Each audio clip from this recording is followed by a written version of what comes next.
Welcome, welcome, welcome, one and all, to yet another episode of WhickTV. It's a cross-ideological space where we come together to talk about issues both political and cultural, from the silly to the serious.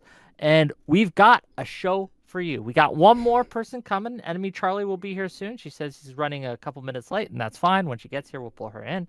But today, we're going to be talking about a few polls that have been released of late, showing that Democratic approval ratings are in the toilet. 27%. The lowest they've been in my lifetime has been released recently, right? In addition, we've seen party affiliation polls where, again, for the first time in a long, long time, the party affiliation and party identification with Republicans has exceeded that of Democrats. So the question for today and tomorrow, because we're going to talk about a similar topic tomorrow with another set of guests, is why is this happening? What about the Democratic Party is turning people off? How can Democrats change this?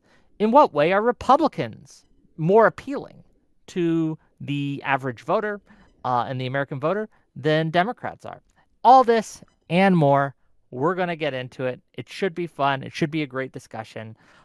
Let's start with introductions. We're going to give it first to my man, J-Mac. Open us up. Let's see what you got to say. Go ahead. Hey, Wick, thanks for having me today, and it should be a fun conversation. As far as the Democratic approval is concerned, I kind of find myself in an interesting position, seeing that I have voted Democrat in the past. I voted Republican. I'm registered independent. So I do my best to try to stay non-biased. Obviously, everyone has their biases, but I do think that does allot me a specific kind of perspective on everything. So I'm excited to talk to everybody here and get to know you guys, and hopefully we'll pass around the buck and see what blood is drawn. Okay, thank you for being here. I really appreciate you. New York Shade, second time on my show. We didn't scare him off the first time. We'll see if we can do it this time. Go ahead, New York. Give us what you got. Yeah, good to see you, Wick. Nice to meet everybody here who I haven't met yet. Gonna try and keep this under a minute, but ultimately the Democrat Party is failing the United States. The United States needs two competitive parties to pursue optimization. We know this is a core tenet of capitalism. Competition breeds excellence. The Democratic Party is in a self-inflicted doom spiral, allowing Republicans to pursue their initiatives unchecked. While I support the majority of those Republican initiatives today, this omnipotent rule is not sustainable in the long run. The Democrat Party approval rating is at historical lows, and the recent election saw outflows across nearly every demographic, with the exception of affluent liberal women. This is because the Democrats, seated under Obama and heavily expanded under Biden, embraced the idea of suicidal empathy, a core tenet for sheltered white women who, by the way, have been the largest beneficiaries of DEI by miles. Democrats prioritize empathy for certain groups, particularly minorities, immigrants, marginalized communities, to such an extent that it alienates the general voter base, leading to self-destructive political decisions. And as a result, they let millions of illegals pour over our borders and let violent criminals walk freely, both factors that are visible to the everyday electorate after noticing the hit on their wallets. Democrats cheer on violent protests, and yes, January 6th was also bad, applaud the arson of private American property and companies, inflate the cost of living under environmental speculation, celebrate the ideological sterilization of minors and the mentally ill, and threaten to defund the police. And instead of right-sizing now with a level-headed leader who says, this party has failed you, but here's a path forward, they platform pandering ideological clowns like Jasmine Crockett, who recently says she's so sick of white male tears on national television. When populist figures like Bernie Sanders get momentum, the Democrat elites castrate him. There is a permanent risk of failure for the Democratic Party, and it is the best interest of the United States to rectify this. Okay. Great. Thank you for being here. Sorry to cut you off, but again, no, sorry, I had something much longer written. I get you. I understand. And thank you for being here, and we'll get into it as we go. I'm just trying to get to the meat of the show, right? The discussion. Soy Pill, what you got? Hey, it's me, the Soy Pill. Yeah, so Democrats have an amazing opportunity right now, which is to do literally anything. The Republican Party is fumbling, as we see in very many places. They're alienating their own voter base with policies that hurt them, whether that's layoffs in the government or fucking over farmers or tariffs or any of this stuff.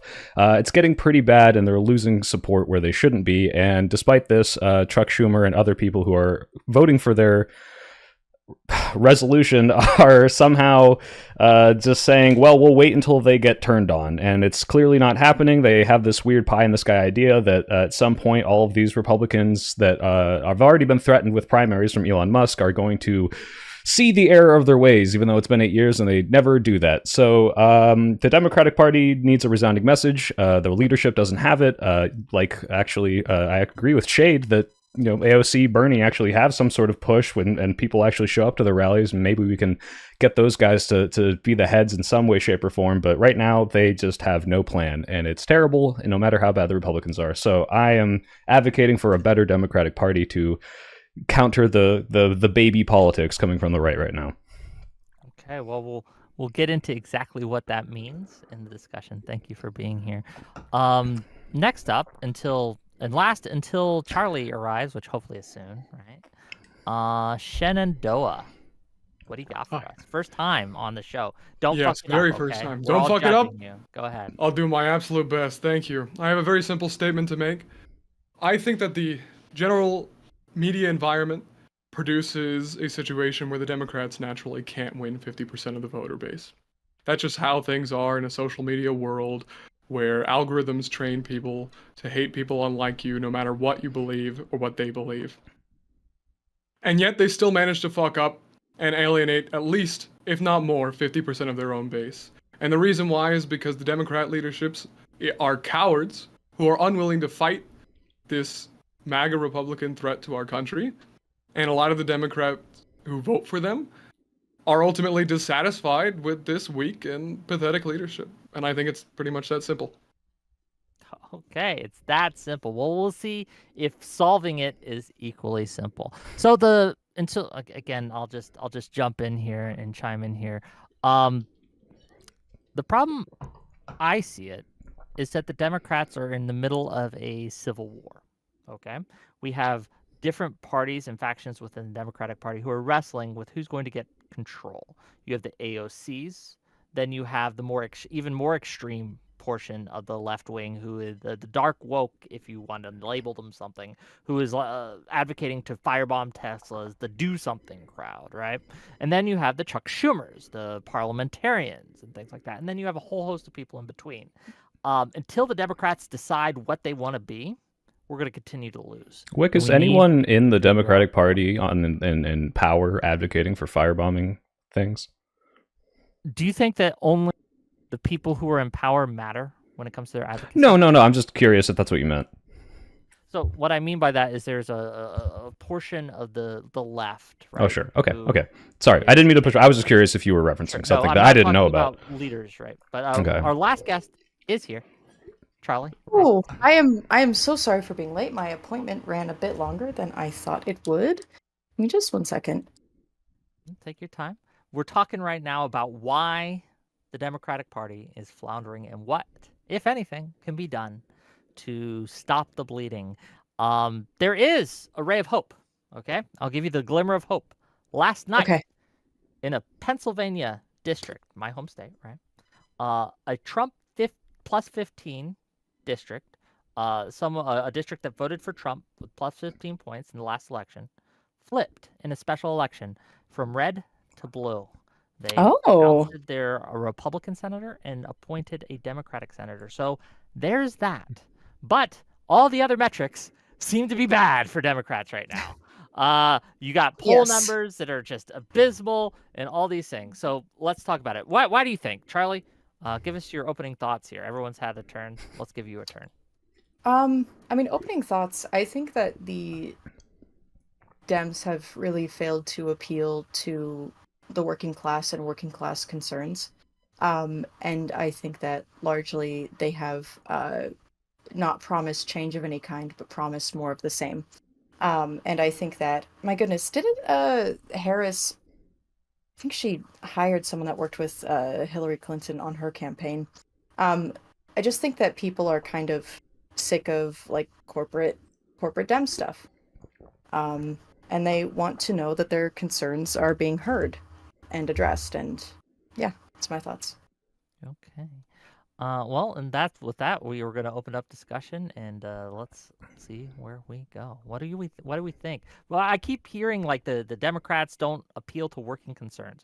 Can anyone give me an example of what Democrats should run on? If you were in charge of the Democratic Party today, what would you do? What policy?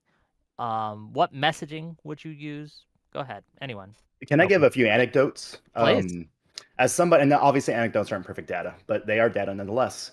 And as somebody who kind of occupies a lot of spaces, I have kids, so I see a lot of the parents. We go to a lot of different events. Something that was kind of interesting was my wife and I was just on vacation over spring break, and we met tons of different couples from all over the country. Pennsylvania, you had someone from New York, all over the place. Some countries outside of the United States as well, Canada, a couple from France. Regardless, the thing that was really interesting to me and my wife was that politics hardly ever came up. And if it did, it was so nebulous and vague because your average person is not like anybody on this panel. They're not on Twitter. They're not going on debates. They are not really plugged in. They get their news from whatever news source that they prefer in their little silo, and that's all that they ever digest. So when the Democrats, Republicans do this too, by the way, but politically, when the Democrats zero in on these niche issues that don't really apply to the average household or family in the United States, you alienate a lot of the populace that just they won't resonate with that at all. Be specific. Okay, so a niche issue that I think is when gender ideology started becoming more mainstream in the Democratic Party. When that became less of a microcosm of the constituents, and you had all these huge focuses on pride, kink.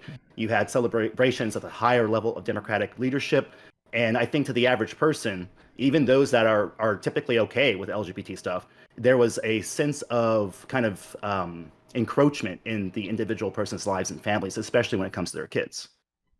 Yeah, but that's totally a function of Republican news blowing it up and have nothing to do with the Democratic Party messaging. Like, if you're talking about what can the Democrats do, they didn't even campaign on trans issues whatsoever. And yet every single Trump ad was, oh, she's for they, them. Oh, look, they're putting trans people in the military. Like, I don't even think Democrats mentioned it once they replaced Biden. I'm not talking about 2024. Oh, this has been going on for a while. I can remember far back as like 2012. Okay, but Democrats won in 2020, so why are you going back that far? Because this systematically, when this stuff starts, there's a certain point, there's a certain line that if you push past, your average person it goes from, oh, I don't really care, or, oh yeah, that should be nice, gays should be allowed to marry, or yeah, if you're trans, maybe you should be able to have the medical blah, blah, blah, to, okay, well now they're advertising this to children, or they're pushing it on children. The gender reaffirming or affirming care is a huge focus. And I don't buy that Democrats at no level are promoting or supporting this. I didn't say at no level, but when you say a huge focus, what you're talking about is the only reason you're hearing about this is right-wing media who blow it up because they're fear-mongering about it. That's not true. It is absolutely true, I promise. No, you're assuming. No. I started the whole preface of our conversation is I'm independent. Sure. But who are you hearing this from? From anecdotes, right? Like who's bringing this up to you? Is it people that watch Fox News? Is it people that like are watching Alex Jones? Yeah, of course. People who are typically more concerned with it. But no one who's watching CNN is or listening to David Pakman even. The only reason they would even know about gender affirming care is because David Pakman covers the crazy people blowing it up in the media in the first place. So like it's a non-issue. Do you have kids? Question. Do you have children? I don't, but would it matter? Okay. It does matter because this is something that comes up in school board meetings, like currently, like in our own district. I understand there's a lot of people talking about it. I'm not saying you're right. By the way, if this is this sounds like I'm coming adversarial. Sorry, if this is all of my rage against the right-wing party. No problem. The fact that people are talking about it to the extent they are is because people are blowing it up and fear-mongering about it. This is an incredibly small issue. This affects very few people. But the reason you hear about it so much, the reason you hear about it in school board meetings, the reason you hear about it in the media is because, like you said, there is a line somewhere in gender ideology that your average person might be like, hey, I'm not sure about that. Hey, should a trans woman be in women's sports? Maybe your random not keyed in person might not have the exact same position as a progressive. And because you can blow that up and because you can make that a wedge issue, that's why anyone's talking about it, period. So that's kind of... I do want to get some more people in here. I know Charlie's Sure. been wanting to get in. I know Shenandoah, and I know New York State wants to get in. So we're going to go in that order. New York, Charlie, New York, Shenandoah. That's the order we're going to go in. Charlie, go ahead. I'm very much inclined to agree with the soy pill here. If you talk to the average liberal or centrist that isn't really looking at right-wing media, they don't hear or know anything about trans issues beyond like, yeah, they should have rights, and that's like about as much as you hear. The only time I hear anything in depth about, oh my God, they're transing the kids, they're doing transgender surgeries on illegal aliens in prison. That's all right wing, because trans issues are extremely niche. This is a very, very, very small, subsection of the population. It is right wing fear mongering. You do not hear the average American talking about these sorts of things unless they are extremely locked in. And I know this because I'm, LGBT myself. And so when these things come up with people, the average straight person does not have a lot to say. It's only the very online that do have a lot to say, and they're right wing. Okay. New York Shade, you wanted to get in? Yeah, I mean, my question would be, why would the right-wing media not hone in on this issue, even if it's particularly niche, just because it is extremely extreme and polarizing for the base? Like, this is political strategy 101. If you want to make the ground crumble under the opposite party, you zero in on something that is highly disputable and unpopular. And we know that, for example, trans men in women's sports is a hugely unpopular issue, including in the Democrat Party. So they hone in on it, and let's not pretend that the left wing media wouldn't do the same exact thing for any glaring hypocrisies that are within the Republican Party. This is just a clear double standard and looking to blame the media instead of actually looking at their own policy and the politicians that they're putting forth in front of the public. We know Kamala Harris has supported extreme transgender ideology throughout her Senate career, and just because she erased that from her presidential run doesn't really matter. Yeah, Shade, we're not contesting that there's no obvious reason for them to focus on this. You're 100% right. Like, of course they'll focus on this because it plays so well with your average Republican. Because you look at like the why did you vote for Trump polls, and a bunch of them say gender ideology, even though it has little to nothing to do with them. It doesn't affect their lives whatsoever. Yeah, but we're criticizing the party for blowing this ridiculous thing. And if there's something the Democrats are blowing up that's, people like to point at Donald Trump way back in 2016 and say, look, he made fun of this disabled reporter, and you can watch like compilations of him making fun of pretty much anyone, and he kind of does the same movements, he does the same voice, and it's actually, in my opinion, kind of questionable whether or not he was like literally mocking this guy's disability. That's the same kind of thing where I don't think Democrats have been doing that nearly as much anymore because they realize, wow, like there's a lot of big issues that need to happen. So are you trying to walk me into a Jasmine Crockett comment about her calling Governor Abbott? Oh, no. That was just an example that came up because of that Jasmine Crockett thing. But what I'm saying is, yeah, a Democratic Party thing could be, hey, let's blow up this ridiculous, potentially non-issue, or even if it is an issue, clearly not that important compared to a lot of these other things that are happening. But when I say trans ideology is being blown up for no good reason other than to win political points, that is a criticism of the Republican Party. They don't actually care about the effects. They care about playing it up for what I'm hearing, just real quick, what I'm hearing, because again, I just want to remind everyone we're here to talk about like, okay, what's happening to Democratic Party, but it seems to be, at least from J Mac's comments, New York Shade's comments, and then the responses here, and from Shenandoah's opening statements. I'm going to give you the mic in a second here, Shenandoah. Thank you. Yeah. It's the right-wing media has dominated the airwaves in such a way that Democrats are just failing. But I wonder if that's true. Like, sure, no. certainly that plays a factor, absolutely. But I'm just curious if any of you really, for Kamala, what was Kamala running on? Like, what was her strongest policy position that she ran on? Her strongest policy position was, I'm going to do nothing different. Charlie shaking her head. Was not really having one. It was buses. It was school buses, wasn't it? Like, they're yellow and they're great.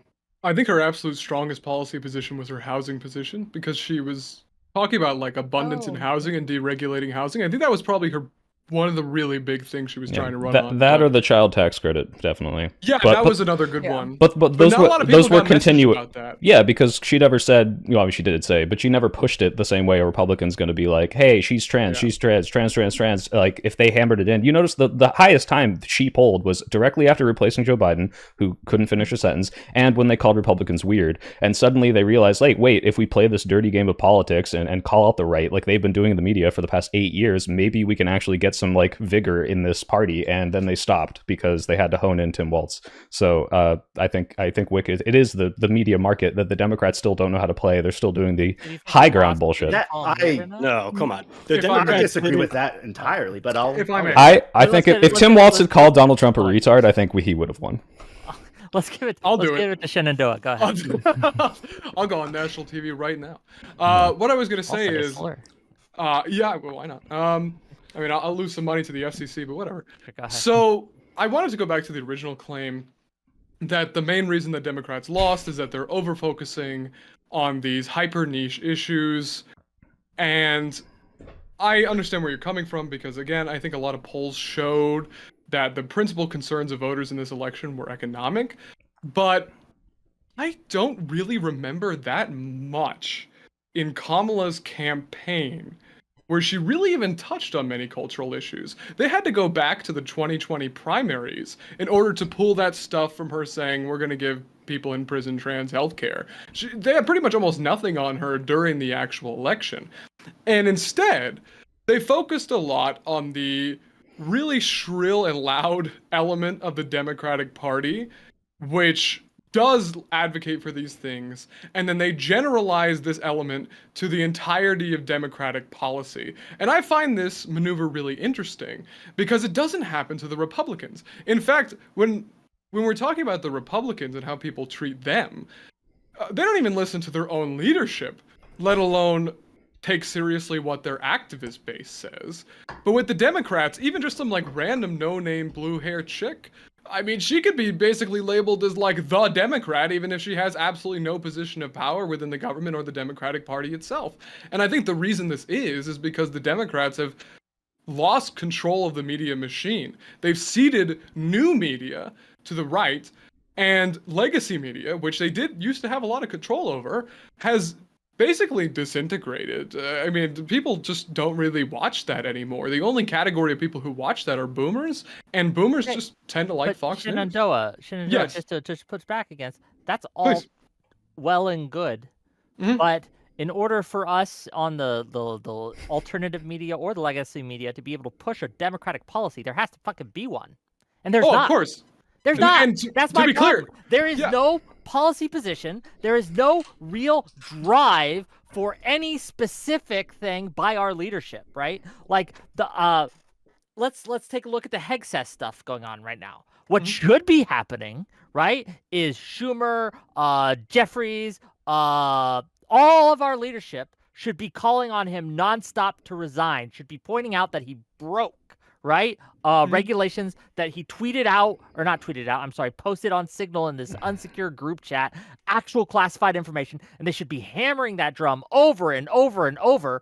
And to be clear, some of that is happening in these committees, right? I don't know if you've seen the hearings, but they're not doing that.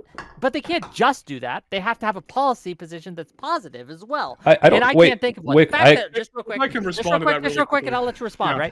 right? But just the fact that it took all of you so long to find anything that Kamala ran on, right? No, is a that's problem. it's not finding something that she ran on. It's finding something that she hammered in, right? So you hit the nail on the head, except for that last thing you said, Wick, is yes, this should be hammered like to death, right? But the very last thing you said is, but they need a policy. No, actually, I mean, yes, Democrats have and do need policies, but you look at the Trump campaign and how well they did, and it was close, but they won, and they didn't have policies. They had Project 2025, which was the real policies, and they disavowed it completely. And then when you actually asked them about their real policies, they just said, "Oh, make things better." I mean, we're putting out signs that said Kamala crime, Trump safety. Like the policies were vague at best, and at worst, they were literally contradictions with the other things that they said. So to say that they need policies, no, it is the media landscape. The way you get over most people are the people that are uninformed, is hammering in a point that makes them upset, that makes them go vote for your party. Like that seems to be the thing that really matters for the vast majority of votes. People are But not informed. I don't think for Democrats, like, I don't think that for left-leaning people, I mean, yes, the media game does matter a lot, but I don't think that the Dems can run it the way the Republicans do. Like, I did hear from a lot of more centrist, but more likely to vote Dem people that they didn't like Kamala having like Megan the Stallion come on stage. They didn't like Beyonce being there. Like they was like, that's bread and circuses. We want to hear more concrete things, So it's difficult because I think that we're dealing with a very different base. I don't want to maybe assume, people but do you hang out with mostly smart people? Because that's not most people. Can I try to. Yeah. Well, a few people went in. Let's give it to Push back on J some Mac, things. and let's give Yeah, it to sorry. J I've got, Mac. like, Into it I've in written New York. down like Absolutely. 5 things. So Yeah, real go quick, ahead. I'll go through them quickly. First and foremost, a few of the earlier framing of if you disagree or you focus on a lot of these niche issues, that automatically makes you right wing. That's utter bullshit. Well, I I know didn't say people that. that are not right wing or Republicans that talk about this stuff. Hell, there's prominent left wingers in social media. Brianna Wu's one of them. She talks about trans stuff all the time. She's not a right winger. That's a bad example. She's not. It's a bad example. I understand what you're saying, but I don't think you're right wing just for talking about this. I have people in my family that are incredibly progressive and they talk about it. What I'm saying is the reason these messages are pervasive is because of right wing media, not that you are only exclusively right if you oppose any sort of gender ideology. It was thing. said earlier that if that's what you, fine, whatever. Regardless. Well, Moving on. just to clarify, sorry. I did say that. I did Oh, say okay. that. But Yeah, by and okay. large, what I'm saying is, in my experience, have I encountered left-leaning people that do talk about these things? Yes, but the frequency, outside of people who are, not transgender themselves, it is usually right. Sometimes Look, without having like usually right. access to that data, I can't say one way or the other. I'm just saying it's not an either all or none. Moving on. The next thing I have an issue with is earlier it was mentioned that there is a huge concerted effort of the right or Republicans who own the media apparatus or the mainstream messaging or even alternative messaging. Whereas I actually agree with that to an extent. If we go back, I mean, just not even that far. The culture primarily, especially things like Hollywood or even big business to a degree, I won't say they are Democrats, but they feigned being that because it was what was popular. For example, every single brand during June puts out their Pride Month thing.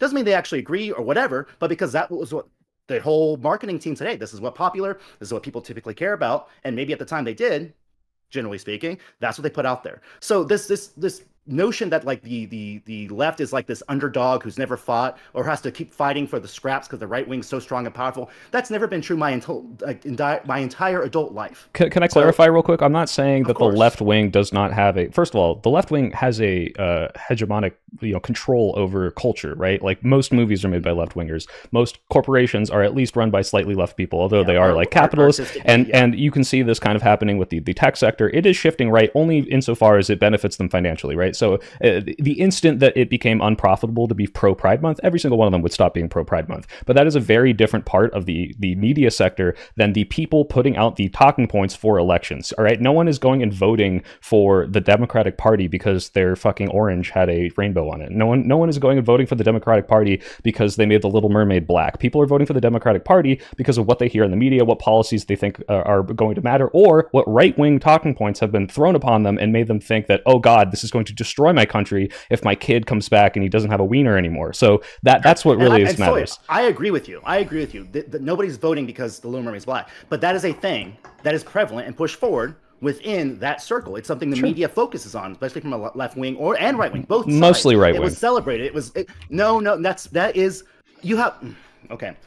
Do you think would you bet me $1,000 that if I went and looked at who talked about the Black Little Mermaid more, would it be right wingers or left wingers?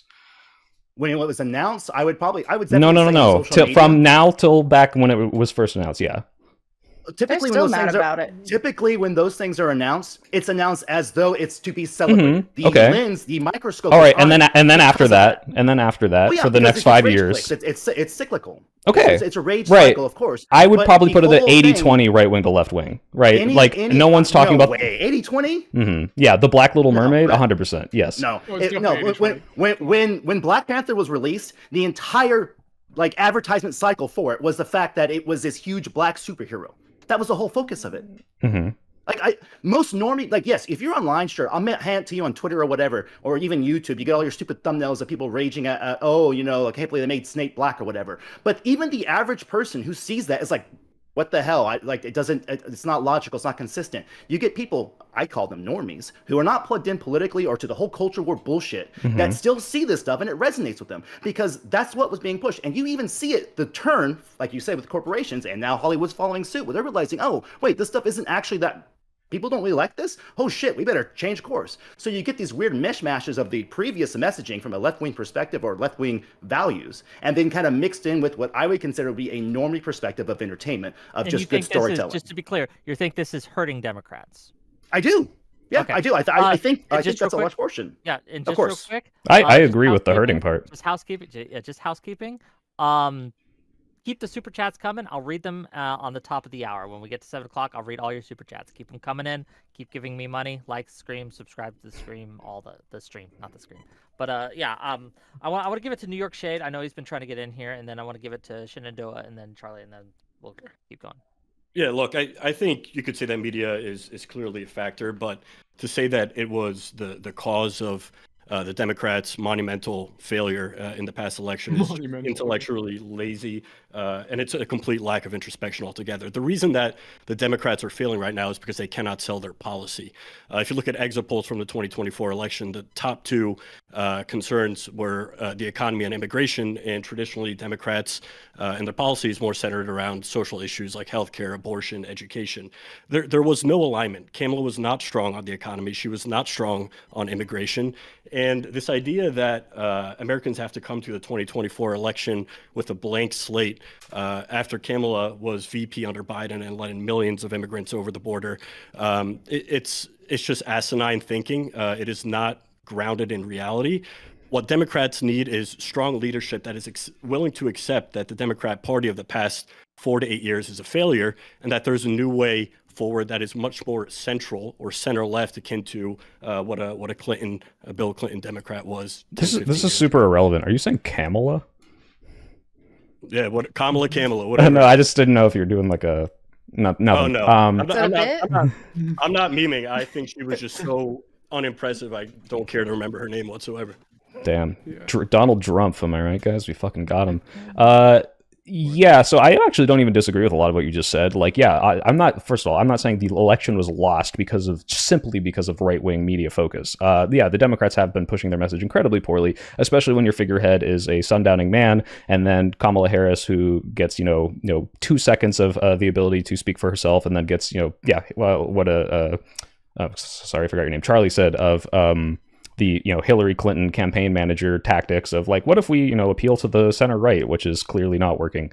But to say then that like, oh, we have to forget the past 48 years as if they didn't win the election, Well, 5 years not ago. working because you're a candidate that was historically one of the most extreme liberals in Congress, right? You're expecting the Americans to give people a blank slate just because they're running for re-election, and they're simply just not. Well, yeah, but you're operating under the premise that somehow the Biden policies from 2020 to 2024 were just so bad for everyone that they remember it at the polls, and not, hey, we passed a lot of very like policy good.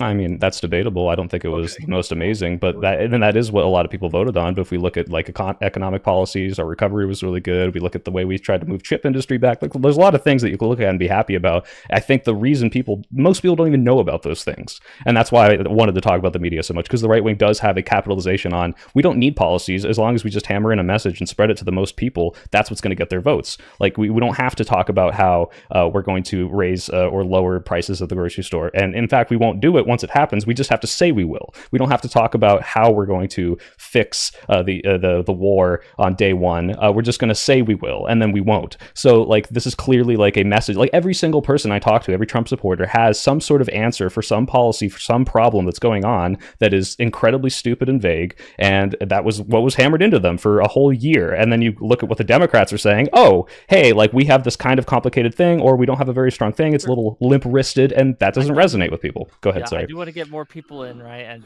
I know we're all eager to talk. We're all eager to get our shots in and things like that. I want to go to Shenandoah, then Charlie, and then go ahead. Yeah, I just wanted to build off what you were saying, Mr. Pill.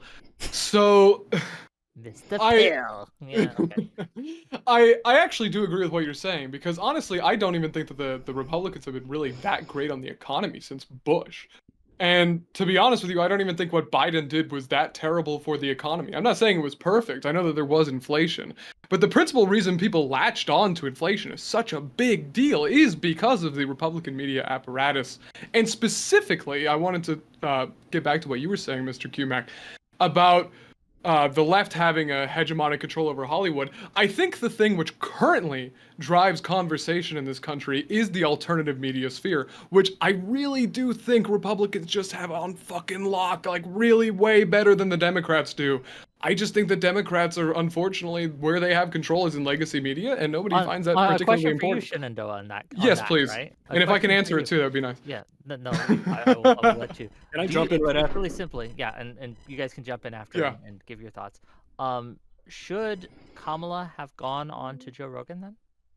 I mean, honestly, I don't think it would have been that bad of an idea. I think I think Joe Rogan definitely would have been a bit biased against her, but Wait! Before you even think answer they that, made that hard they for her. yeah, they stonewalled her. They like purposely avoided there's letting her conflict. on. I There's heard So literally different thing. conflicting. Yeah, there's literally a conflict. It's like he said, she said. So we don't know. Yeah, 'cause us I not on heard- we don't know. I yeah, heard well, from do I Pod trust Save the guy who? America- Yeah, so go ahead. Sorry. I guess I know. the reason I'm asking the question, maybe we can Yeah. get a beyond all the he said she said, is there is a current question within the Democratic Party on whether or not Democratic politicians should go on to right-wing shows. There are people who say no, don't go on to Joe Rogan, don't go on to Lex Friedman, don't go on to any of these podcasts because they're just biased and they're going to get you, right? And you shouldn't go on them. We should just stonewall them. And then there's another school of thought that thinks, oh, no, we need to fight in this. We need to fight on their turf. We need to go into their spaces and we need to get our message out there. Spoiler alert, I think we should go and fight. But a lot of people disagree with me. What do you think? Is my No, question. I actually agree Hold with on. you.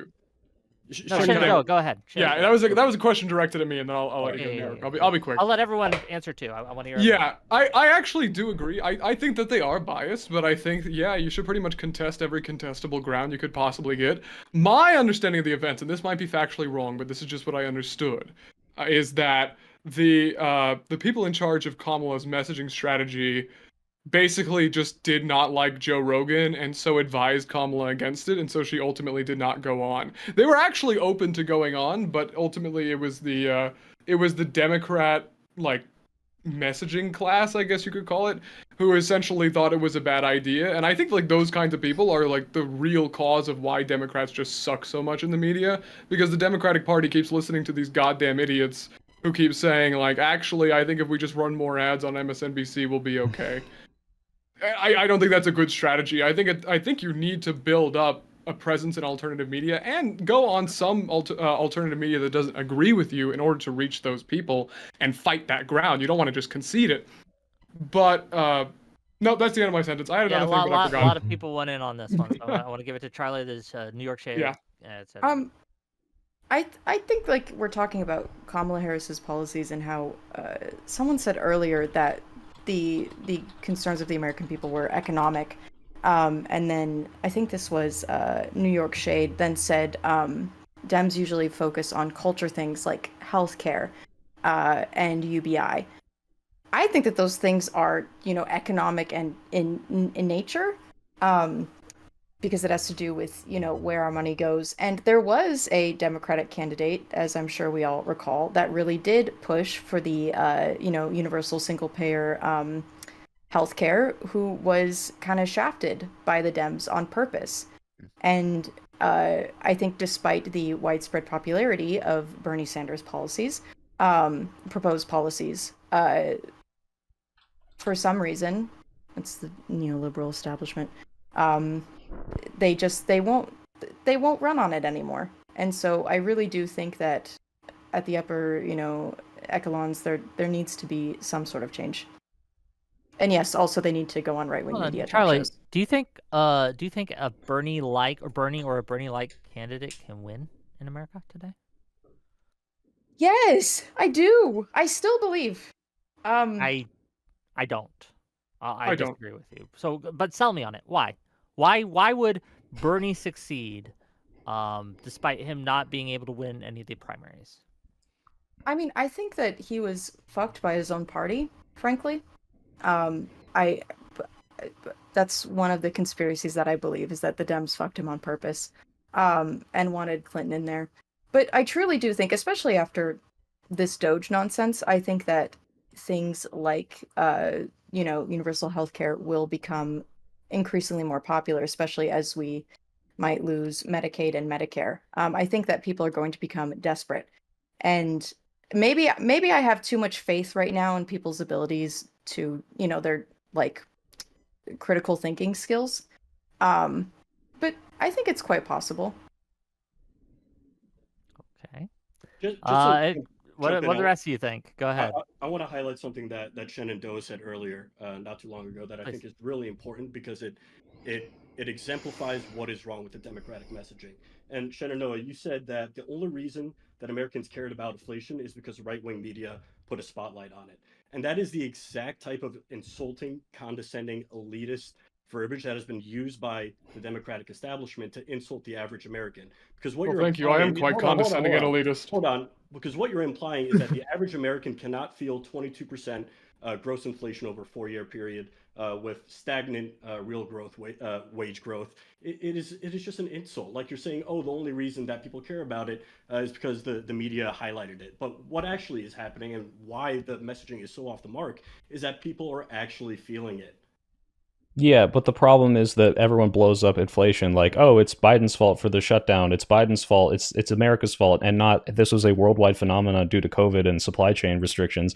And like all the countries that did not also print money and give it to people were feeling the same effects. And so, yeah, inflation's a problem. Yeah, people feel it. But why do people feel it, and who do they blame for it? I think that's kind of what he was alluding to. Not that, oh, inflation's not a big deal. Even though, and might remind everyone that as Joe Biden was leaving office, we had already pretty much gotten inflation damn near down to like what 3 or 2%, like the target rates. Yeah, and just to be clear, I did not say that inflation did not matter at all or that it was a good thing. I was just saying that I felt like they focused a lens on inflation specifically, and as Soypill said, it was a global problem that a lot of countries were suffering from, and that the United States was actually coming out relatively unscathed and was getting better. And a lot of that was a product of policies that were enacted during 2020. Like, a lot of the reason that inflation happened is because a lot of the ports were closed because the entire global economy shut down. Right, and like, what the hell is President Biden supposed to do about that? Republicans laid that at the feet of Biden, and that is a messaging thing.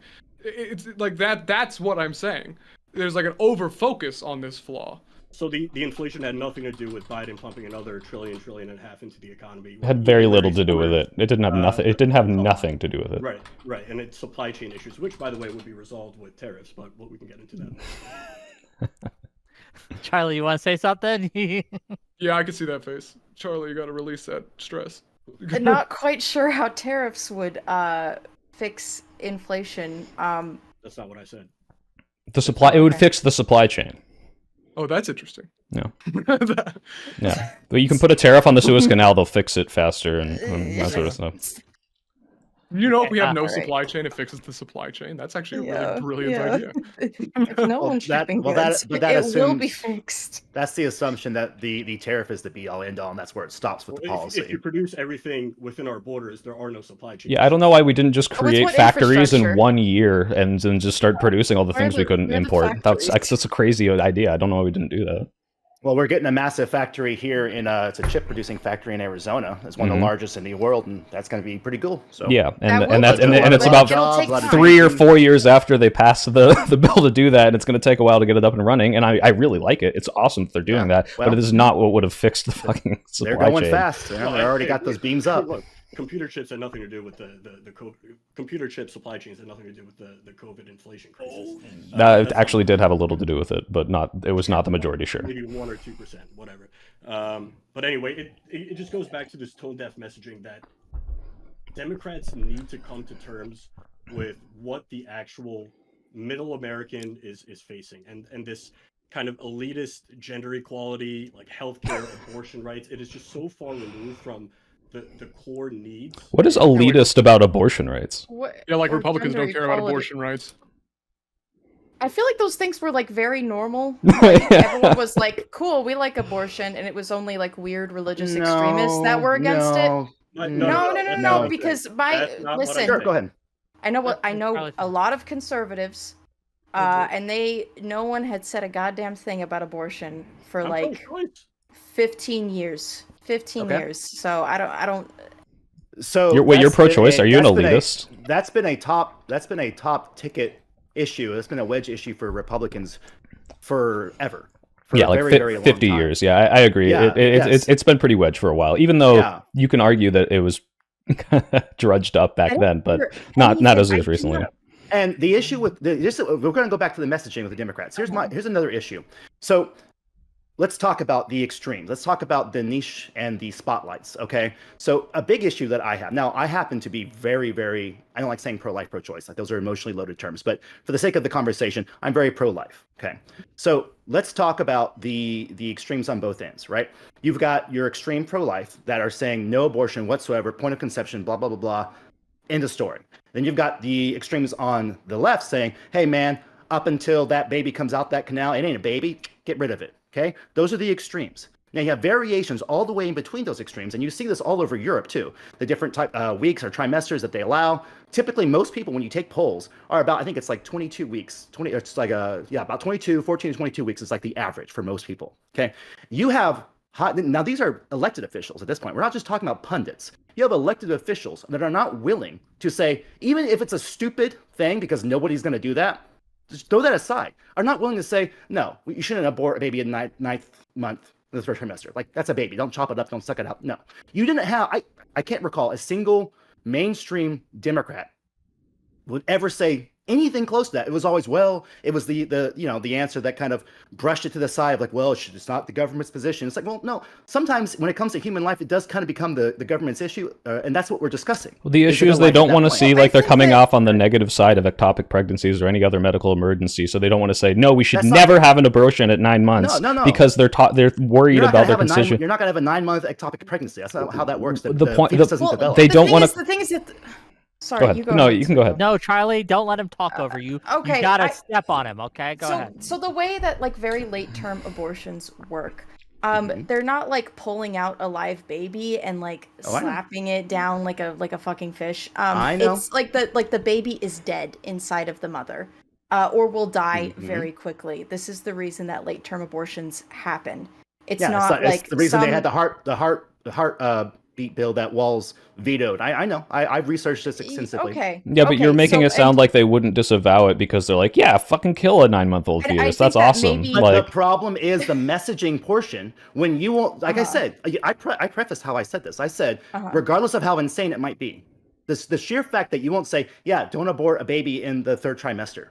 Or up to point of birth. The thing is, Democrats have a lot more to lose than the right wing because abortion polls much better with Democrats. Unfortunately, that's why the midterms they got fucking destroyed when they got rid of Roe v. Wade. So Charlie, it wouldn't benefit them to say that. It would only make them lose Democratic votes. Go ahead, sorry. Charlie, you said we had to. Can you elaborate? I'm sorry. What did I say? We had to. We kind of have to.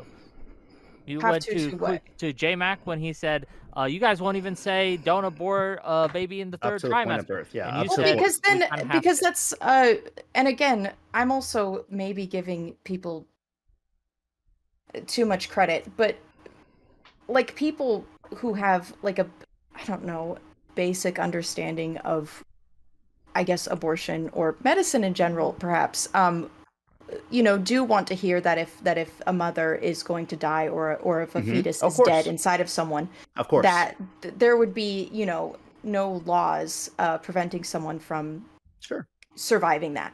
Yeah, If the fetus is not viable, it should be removed. But viability being the term. Guys, we're discussing if abortion is right or wrong, which is not the crux of this debate, right? We're talking about the messaging of it. Yeah, right. And that's my point about it being an elitist topic in the 2024 election, when the everyday American cared about the economy and immigration. And Kamala Harris centered a lot of her campaign around the topic of abortion, which is really just half of America can. Well, sure, but what I'm saying is that for the majority of America, the top 2 topics were the economy and immigration. And if the Democrats come in leading with abortion, that is just brushing aside the 2 priorities of most of the Americans. And that is what's missing with the messaging. Well, you're missing something there. It's not most of Americans, it's most of right-wingers. They care about the economy. Most Americans care about the economy. The border stuff is most of right-wingers. The U.S. American population exit polls were the top 2 concerns for everybody was the economy and immigration. Point blank, period. I'm going to look it up, but you might be right. Go ahead. Okay. Go ahead, someone else. I still think abortion is probably pretty important to like maybe 50% of the population, though. I think that's like kind of a bread and butter issue for the people who might like. It's pretty. That have to like I said, it's not as important as their wallet and did personal mention- safety. You did Yeah. mention, I think one That of is us, personal someone safety. mentioned, it might have Yeah. been New York Shade. If I'm getting it wrong on who mentioned this, please forgive me. It's you guys talk a lot. But someone mentioned that the only demographic that actually grew for Democrats were women, right? Women specifically. Yeah, And that I was New think York that Shade. perhaps White one of the women. reasons that might be is due to the abortion issue and the Roe v. Wade. But I don't know. Wait, Probably. okay, I wait, have to- Wick, Yeah. I have to admit wrong. The top two things for Kamala Harris voters were not the abortion. It was actually the state of democracy and the economy. So excuse me. Abortion was 3. So my bad. I guess, but this does bring up a question, right? And again, thank you for all the super chats. We'll get to them in about 10 minutes. Don't worry. The question I have, and this kind of ties into what JMac is saying, because I don't necessarily entirely disagree with JMac, but I don't entirely agree either, right? But I think that one of the things I have seen, and one of the concerns I've felt for a long time, is that we have an extreme core on the left who hold our politicians hostage. They can't say basic shit because if they say these just obvious truths, they're going to be excoriated, right? Like you what? can't have a left winger who says, yeah, I'm really uncomfortable with abortions. I think it should be legal because it's not my choice, right? But I just don't like abortions. I think it gives me the ick. I do think that because of medical reasons and things like that, that women should have access to abortions, even if they're trimester. And But I don't in like what that world, at all. Wick, Isn't has this just anyone? a- Yeah, isn't what? this just a general problem that like polarization causes? Like, aren't the Republicans suffering mean, from the same thing too? where, Yes, like, they almost every- are. Yes, they Yeah. are. I just don't know why it's like That's a like, problem for everyone, right? For I always just find it weird how it's like something can affect Well, we're both the talking about the Democrats and the Democrats Republicans. today. It could be asymmetric. Well, yeah, of course, but like obviously, if something is a problem that both parties have, it theoretically shouldn't lead to like the failure of one party if they're both about equal in the same problem. So then, like, 1.5% Well- difference in vote in 3 states, we would have had Kamala Harris as a president. Let's not Whoa, pretend. whoa! It was a this monumental wasn't- defeat, Wick. I believe this- was said let's not earlier. pretend this wasn't a fucking close election, right? Like we're House, talking Congress, 50-50s. the president, the presidential office, the Supreme Court, all Republican power. But okay, sure, it was. It close. was monumental because you lost to Trump. That's why it was monumental. Well, okay, yeah, Reagan that's fucking swept. Like I We only have a like, slim majority in Congress, I believe, right? But Yeah, also, well, what I was Every gonna say. single Only a swing slim state. majority. Every single swing state. landslide, Oh, boy. guys. And But what I Trump. was gonna say is that yeah, I get what you're saying, and yes, it is a very close thing, but I just feel like if we're thinking logically, the reason that the Democrats lost can't be something that's shared by two parties, unless one of the parties is getting a lot more messaging on that problem than the other party. Like, for example, if polarization is affecting both parties pretty significantly, and we know that they are, we have studies that show that, but polarization for the Democrats is getting a big spotlight shown on it, people are going to focus on that a lot more. Like, I know we're talking about the Democrats right now, but I just think the reason people think that the Democrats are specifically the ones being held hostage by their extremist faction, meanwhile, Trump is probably the most extreme Republican that's ever run for office and is holding pretty much the entire party hostage. They're all extremists too. They lost their civil war, right? They are extremists. But here's my statement. Here's my prediction. Okay, I'm gonna make a prediction. I think Okay. predictions are important, so you can go back and look and say, hey, was he right? Was he wrong? Why was he right? Isn't that your Twitter bio? Predictions, You were right specifically. about everything. I was well, not everything. The 2022 I Everything. got along. I got wrong 2022. But everything else since 2016 I've been right on. But here we go. My prediction is the party that rejects its extremists first will win in a landslide. Wick, we rejected our extremists in the election, and we got Liz Cheney and Dick Cheney up there. What when we lost? What are you talking about? Yeah. Hold on, And even do you even right Think now, Liz Democrats Cheney up are there is polling- a good thing? Do you hold on? Do you think that moderates and centrists felt that Kamala pandered to them or tried to win or successfully tried to win them over in any single way? I think some of them did, but I think it didn't work. I'm saying they tried to, and it Why didn't work. it work? That's no, that you're right. Because It the didn't work. media may have messaging of tried. Kamala being this extreme communist is better on the right than Kamala saying, "Hey, actually, I'm not an extreme communist," which just didn't The work. reason no one believed The her when media they- had things to point to, though. That's the big issue. That whole thing with her talking about the gender reassignment for prisoners, the whole reason why the Trumps team had that ad Yeah, is because she said idiots that. would listen to it and say, "Wow, this is No. a big fucking policy," I when gotta it doesn't say this. fucking I gotta say matter. this. Yeah. Let Are you me- going to tell? let Well, me- tell me how much it matters. Oh, Tell me let how much it J-Man matters. finish. Go ahead. I'm sorry, Soy. I gotta say this because, and somewhat to you as well, Charlie.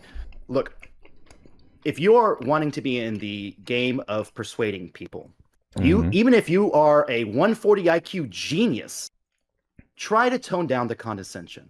Because as soon as you start telling people they're stupid or they lack critical thinking, even if they do, even if the average IQ is 100, that means what did George Carlin say, then the rest are below that.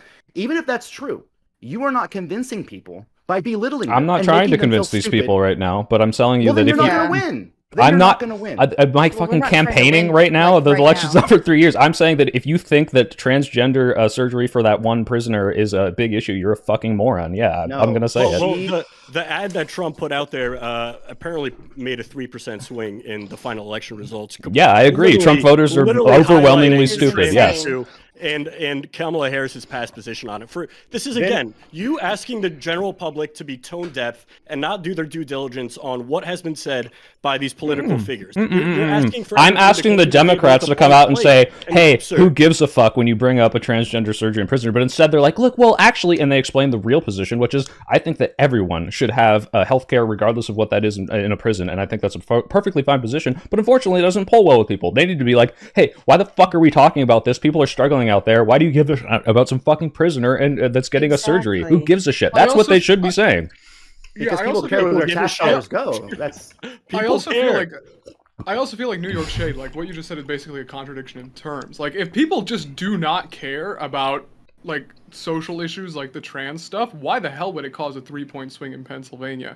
And so like I don't understand how that makes any logical because sense. Republicans addressed the economy and They immigration. as their did. top I two mean, policy honestly, I platforms. don't What was remember a Trump's single economy? comment What was Come what was on. Trump's economy? How is he going to fix the economy? What was his Concepts of policy? the plans. Yeah, exactly. He had concepts of the Yeah. plan. And what is he doing right now to fix it? That was in regards to healthcare. First of all, let's not. Oh, I'm Only sorry. the I'm most sorry. important I'm sorry. economic I'm sorry that his How does- policy how does- positions on everything are that stupid. sorry. Excuse me. They're all the economic same. plan is to lower taxes. It is to implement tariffs to offset to generate the revenue to offset the loss of taxes. How's that going right now? So raise taxes. okay. Whoa, hold on. That's important. Wait. Happen. Hold on. Soy, you just said, so you brought up the question, what are his policies? Then Shade presents them, and you say, well, how's it going? Look, we're not talking whether the policies are good or bad. Exactly. Yeah. You said he had none.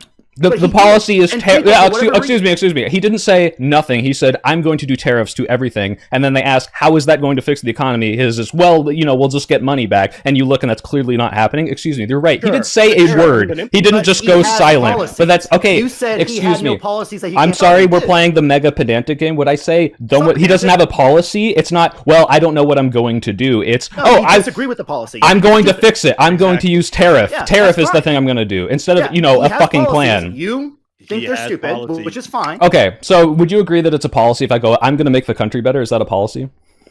Well, do you tell me how you're going to do it? Do you I'm say going to fix going it. I'm going to be very strong. I'm going to be strong about it. Are you saying I'm going to install tariffs? Well, on people are some of our- scared of me. I mean, no. So Iran is scared of me, That's and not what he Colombia is said. scared. I'm not saying he said that. I'm saying what. I'm not saying is that what he's saying. I'm saying is this a policy? Am I telling you a policy right now? I'm going to go in there and I'm going to tell them, hey, you guys have to do this. That's what I'm going to do. That's my policy. Is that a not what Trump policy? did, though. I'm not That's not saying what it's he what did. it's saying. I'm saying is what I just said a policy.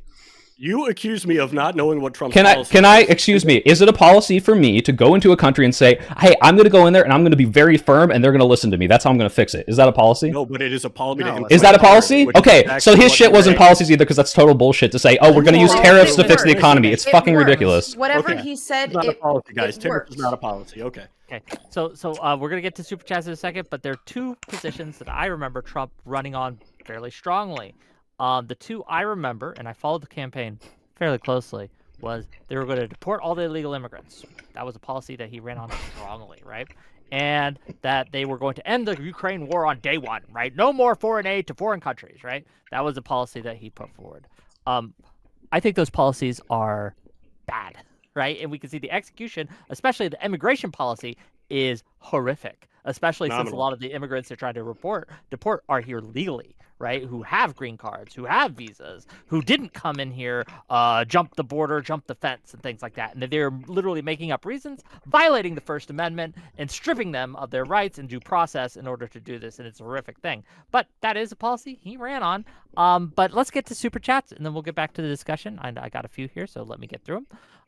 Thank you for the super chats. Keep giving them to me. Give me your money. I will use it much more efficiently than the government. Okay. $5 from Joe the Mig. Stop siding with the 20% on every 80-20 issue. Problem solved. Thank you for $5. $10 from Psychonaut. The Dems are weak.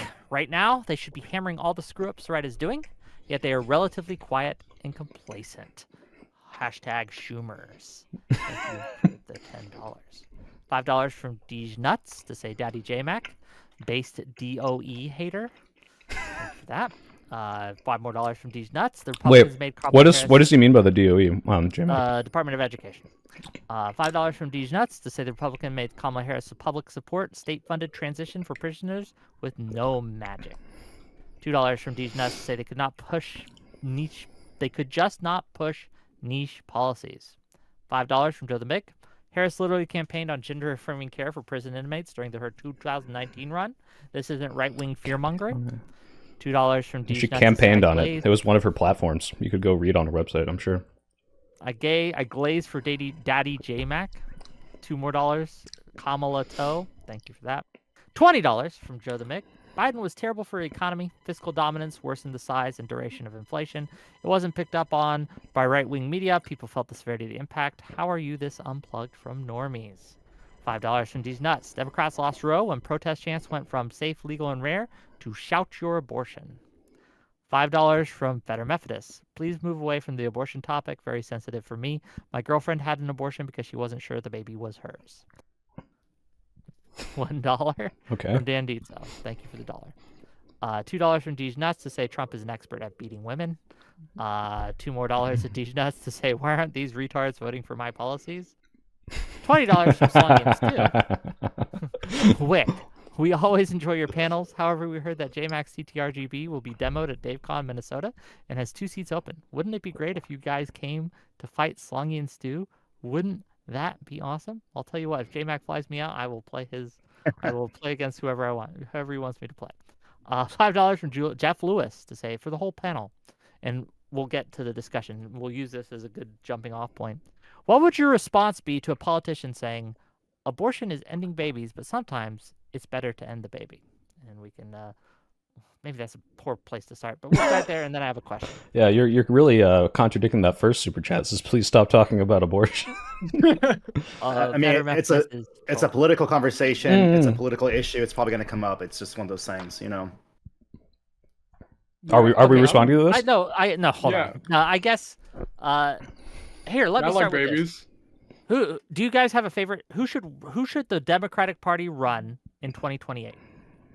It's so early to say. It's way too early to say. Yeah, I think after midterms we'll probably have a better idea of who would be a top contender. What should their flagship platform be? Mark Kelly would be my first guess, by the way. But... Stephen A. Smith. You know, he would probably kind of work. Centrist center. I think that they're going to keep pushing for,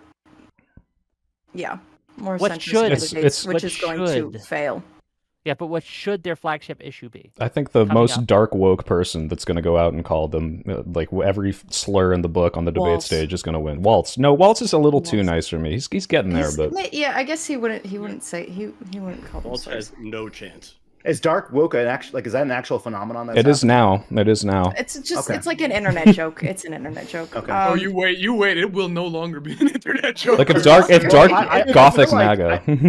Honestly, I actually feel like that would resonate with the quote unquote normies. It's just I think it was kind of. Yeah, it is. It's just be lame. Yeah. I mean, like the Biden laser eyes things didn't. When Biden said, "Will you shut up?" on the debate stage, he polled incredibly well because that's what everyone is thinking at home. No one is thinking, "Oh boy, I want to talk to Dick Cheney." Or call that guy fat. Exactly. Like, listen here, fat. I feel like the left used to be a bit edgy.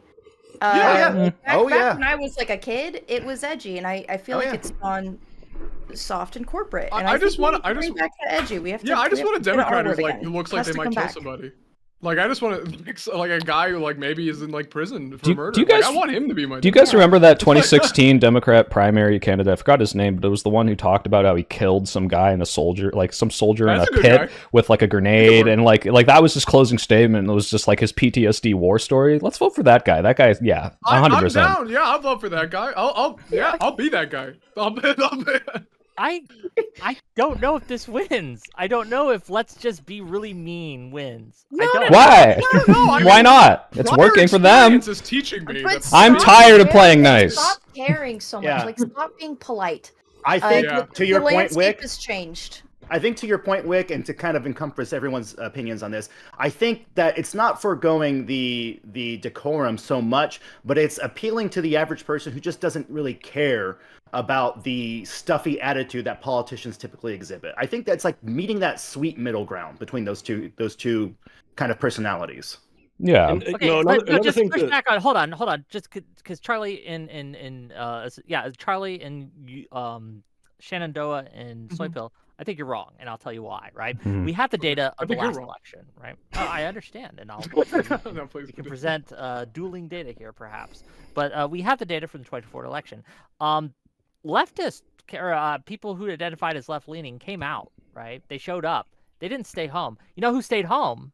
The moderates, the centrists, right? The people who were turned off by all the mudslinging and all that. They Yeah, just and stayed now home. 83% of them are like disapprove of Trump's policies. So we're- Yes, and they might because Trump is again horrifically they're incompetent. They all don't know what they're doing. They might in the future hold their nose and vote. But if we want to win them back, politeness, if you will, combative moderation, I think, is the best. Yeah. way to Yeah. put it. I think you're Very just biased conflating here. being like a centrist and being a fighter. I want a fighter who isn't necessarily like super far left on social issues because it's like the American people just don't want that right now. I just want somebody who's like a very militantly anti-Trump guy who has some fucking chutzpah, has some goddamn fire. They don't got to be mean, but they just got to be really firm and aggressive. Like one of the biggest problems with the Democrats is that people perceive them as weak. Yeah, Like, I mean, I think that's, Tim like, one of the Tim biggest Waltz issues. went on the VP stage and just like kowtowed and agreed with fucking JD Vance after calling him, oh, this is the end of democracy. But we agree on a lot, and actually, this guy's not so bad. Like, yeah, that's feckless. It's lip-wristed. Get that guy the fuck out of there. Get someone in that's going to be like, fuck you and your stupid about policies and your Newsom? lies. Newsom is No. podcasting with Steve Bannon, who's Nazi Newsom's saluting a on the retard. fucking stage. So absolutely not. Yeah, He's Newsom is a not moron, good. but he's also. Yeah. I think he's also like a sociopath. Nice. But I Well, also that's think that he really hates Trump. The reason the Democrats haven't been able to win is because they can no longer sell their policy. They need to provide some proof that their policy works. And you see two abject failures in California, for example, and in New York, where you're also dealing with an electoral reality that by 2030, they're going to lose representation. We're seeing mass outflows of residents from California and New York, and big ballooning in that's because states it's like expensive. Florida and Texas, right? Because of what kind of policy, right? So not Wait, only why do you are- think it's expensive? Is it not expensive in California? No, Okay, no, I live here. I'm paying a lot of money. I'm asking you It's why you think it's expensive, expensive.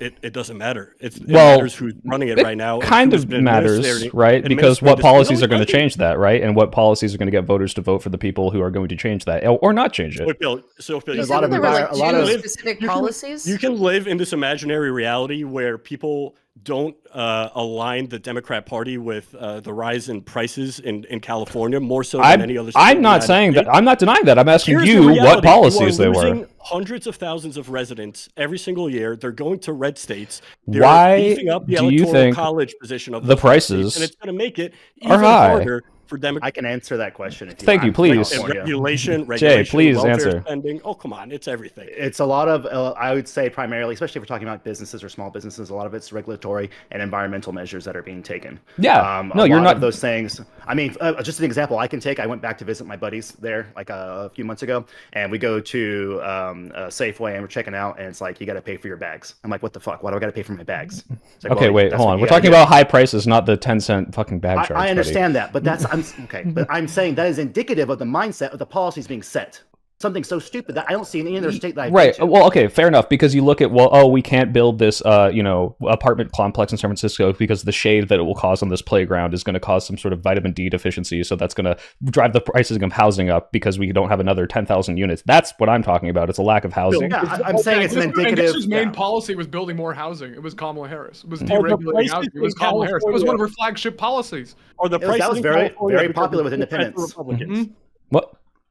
Or the rise in prices and the high cost of living in California, is that due because of Democrat governance or Republican governance? Simple question. Yeah, Democrat, I mean, of course. it's because of high land value, because a lot Well, of people want to live. yeah, in and California. because people want to live here People are because it's leaving. a lot And this better. is where, like, I know And some peop- and are leaving, but people that's are the coming in, business too. side. That's It's why not a it's building. expensive because a lot of money comes out of California. A lot of money is made here. Whoa, hold on. Do you not agree with that, Shane? You know we're like the 5th largest like GDP in the world, right? I completely understand that. What does that have to do with prices? The Because- US economy because is the largest in the world, and prices are Because it's Not because the we highest pay in the people world. really well, because the gentrification drives prices up, because there's a hold on. lot of people who want to be here right people are now. leaving because of it. Yes. And people are coming, Hill, too. You're correct. You're right. California has the largest GDP because of a lot of the industry that's there. You have Silicon Valley. You have, I mean, you used to have a huge, at least in the Bay Area, a lot of energy, manufacturing and whatnot. But a lot of those places, a lot of those companies, privately owned ones, are leaving because of a lot of the regulatory costs, a lot of the taxes being levied at larger corporations or larger groups. And so people, your business-minded people, I mean, from anecdotal experience, my grandfather, who's a CEO, he left California back in 2000, his company back in 2000, and I want to say 10, and we're talking multi-billion-dollar capital company, auto salvage auction company. Boom, just took it out, put it in Texas. But they Okay. also go to they're moving to like isn't there concerns that Texas or certain like parts of Texas might, flip blue because of the influx of techies? They were Like concerned Austin, about that before right? 2024. Oh, Austin's been blue So for it's a while. not like these like people are leaving California and they're like, I'm Republican now. These No, no. people, while they may be like, I mean, they're neo-libs, but they're still socially liberal.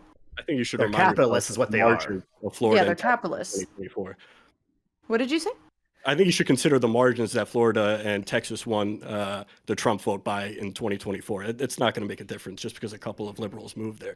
But it is going to increase the Texas representation on the Electoral Wait, College. is it a couple of liberals? I thought we were talking about mass exodus. You're like talking out of both sides of your mouth. It's 500,000 people have left California between 2022 and 2024. Net. Out of what, 40 million? 500,000? Net. That's not a Net. lot. Net. Oh, net? Net. Okay, so yeah, that's like barely. Yeah. It sounds like we're replacing them pretty quickly. It's almost like it's a I mean, very okay, desirable yeah, state to live in, and people like living here, and the prices are really high because it's What fucking is- awesome. Okay, let's You're- get you're to this. delusional. Let's get to this. California sucks. I'm sorry. I hate Yeah, California. I love Sure. California. let the I record- left California and I was so sad. I Never love leave California. I I'm love dying there. California. I hate its governance. It's that simple, and that's what most people are agreeing Yeah, with. beautiful state. Beautiful state. Ugh. I mean, I'm from Nevada, so I Beautiful naturally state. hate California, like just on like an We're ethnic gonna, level. okay, we're gonna move off California. California, we can have a conversation and a panel on why Another panel, another California time. sucks or why California is awesome. I'll another be day. there. Let's go back to the Democrats and let's go back to the politics at play, right? There's been a conversation. I think we've kind of moved away from it about working class values. The working class, at least more and more, is moving away from the Dems and to the Republicans. Why? Why is this happening? Why do we?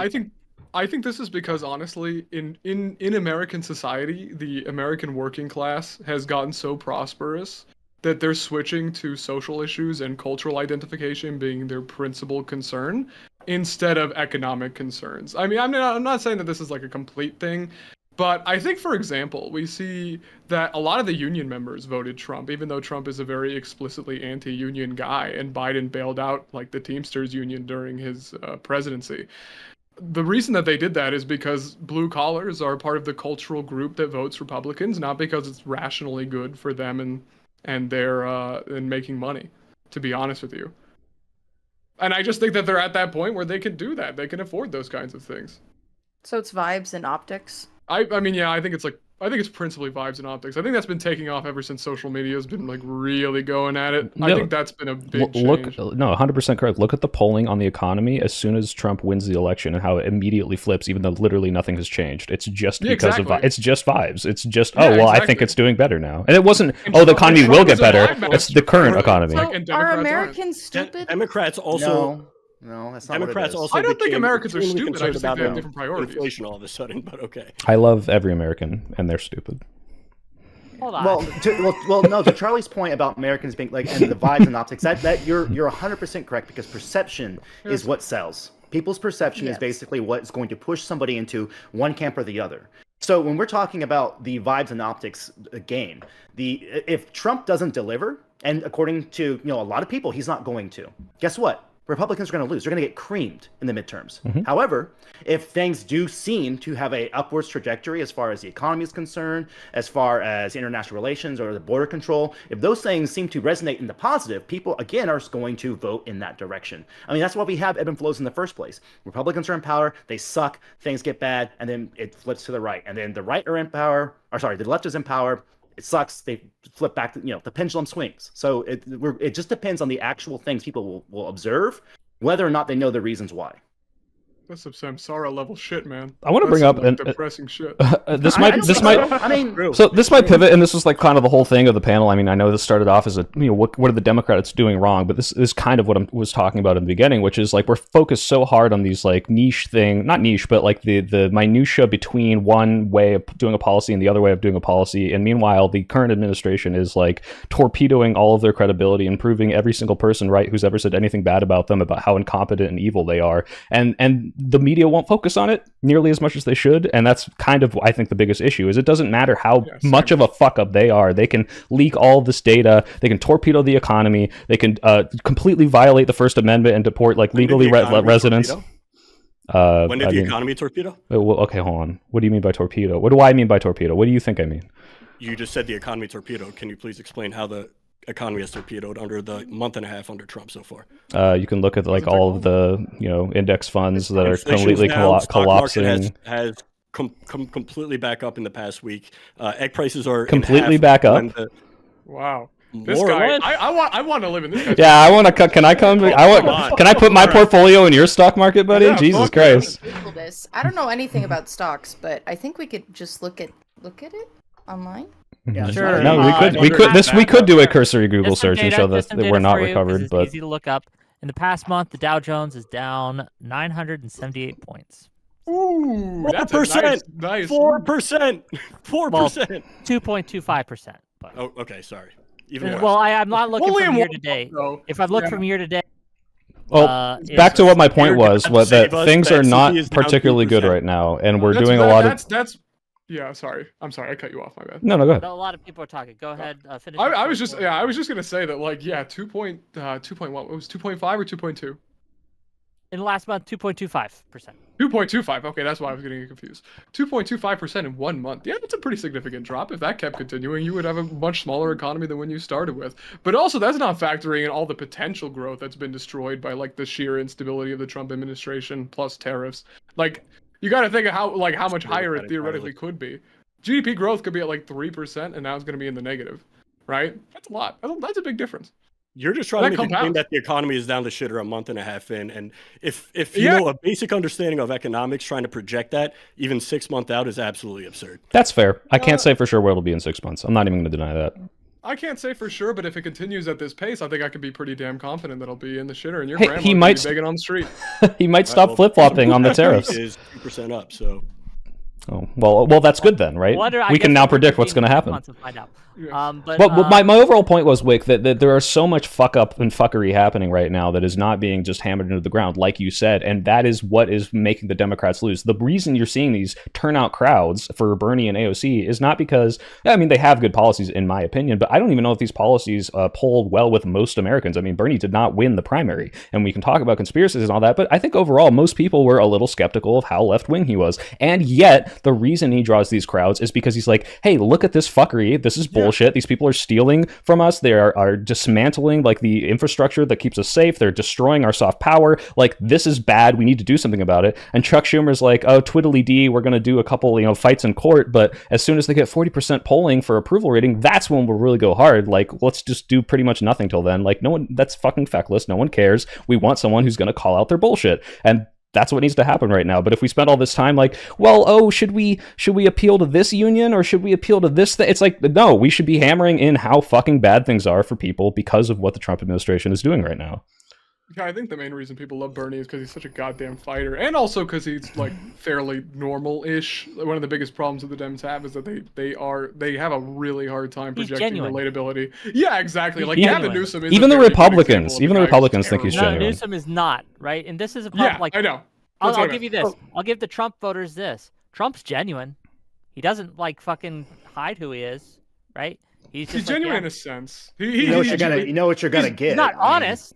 He's not honest. It's different, right? But he is genuine. People do think that he's he's messy. I don't think any politician's honest, but he doesn't pull punches. Sure. About Bernie Sanders, is that okay? I want to kind of jump on that. Okay. So you mentioned something about Bernie Sanders being a fighter. He's got a spine, and he is very bombastic. You ever see him talk? He gets fired up. But there was a particular clip that was going around. I don't remember the exact year about him giving up his podium. I don't remember if it was BLM. It was two BLM protesters that wanted to speak.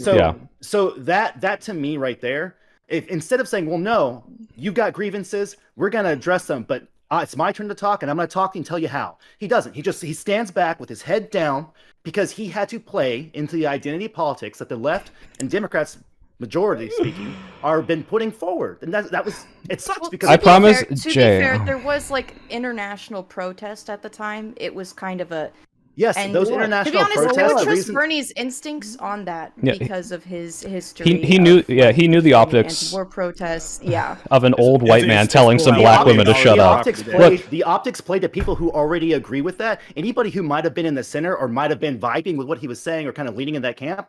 A single person? No, you don't think a single independent said, "Hey, wow, that guy." Anyone? Like, you're right. Not I'm sorry. I know this is anecdotal, but most independents don't vibe.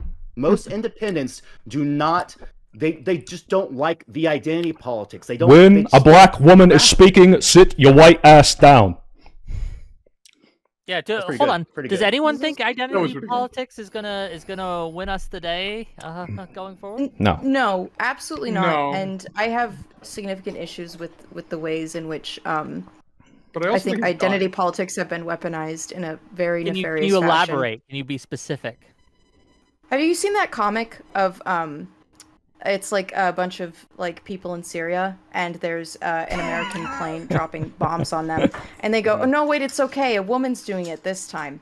Or has a trans flag on it. Yeah. My issue with it is, someone, I think it was J-Mac, brought up, rainbow capitalism. I do have, I take a lot of issue with, I suppose, the illusion of change, but no real change in circumstance. Because I would say that, I don't want to talk too much about like the protests in 2020, but I think that nothing really happened. A lot more police stations or police forces got more funding after that, but no real change was made. Millions of dollars in private property damage, but nothing happened. Okay. No, nothing. No, material nothing. Change. Yeah, she's talking about change, like policy changes. Didn't police body cams kind of come out of that movement, or was that a little earlier? No, they had body cams being pushed before that. But like they pushed it a little, but not like it was not. Well, if anything, ACAB hurt. They had body cams was one of the reasons we had some of the protests and the riots. And I just thought it got better adoption. ACAB hurt the justice reform, if anything, because it really started. It did, yeah. Because like I said earlier, I'm independent, so there's things that I have that are more left wing. Justice reform was a big one, especially in my early voting days. That was really pushed me in the leftward quadrant, as far as because I'm more libertarian minded. I think that a citizen's rights to a fair trial, like you said earlier, Wick. You have due process. All those are very important things, and the right now is basically kind of sweeping that conveniently in the aspect of deportations and illegal immigrants. So I think they're able to kind of message it away of like, well, they're not American citizens or whatever.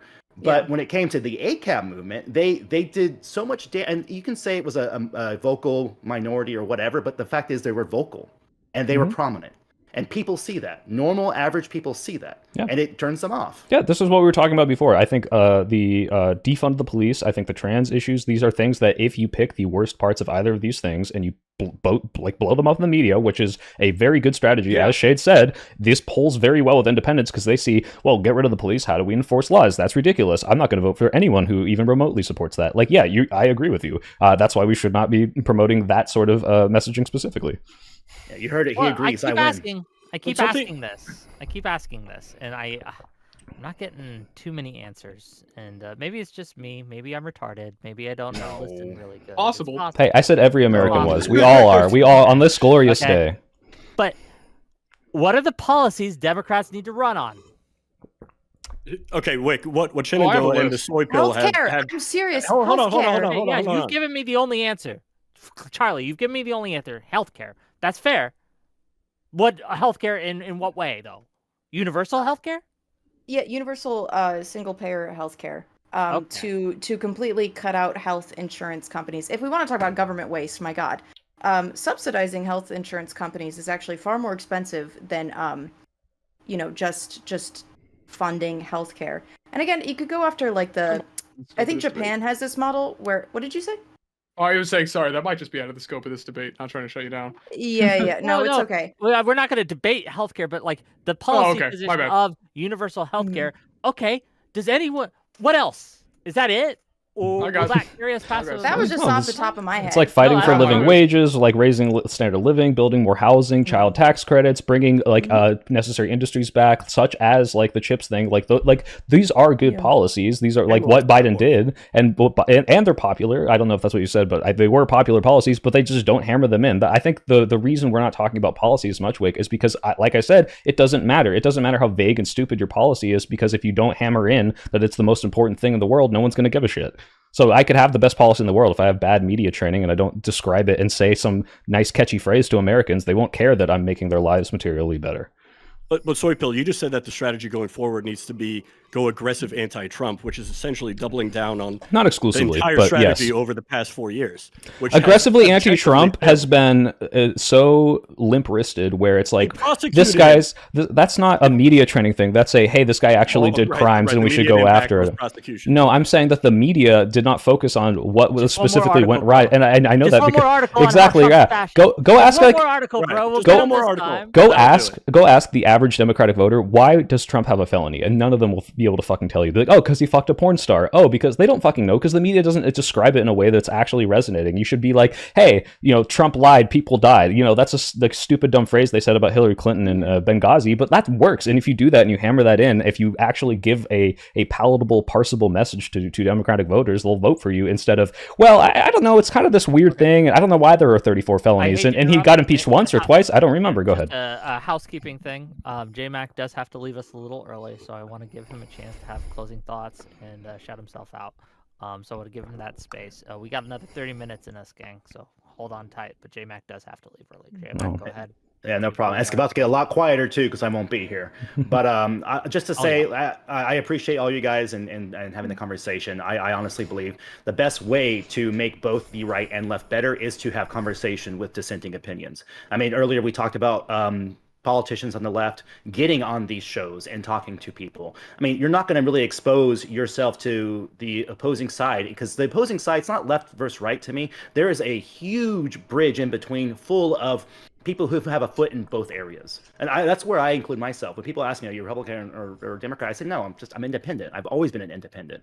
And so when it comes to the policies being presented to me, that's kind of how I vote. Now, obviously, everyone's different. We talked about how vibes and optics typically are what drive most people. And I do think there's a lot of truth to that, but I don't necessarily think that truth means people are stupid or uneducated or whatever the reason. The thing is, people are going to vote for the policies they feel impact them the most and the most directly.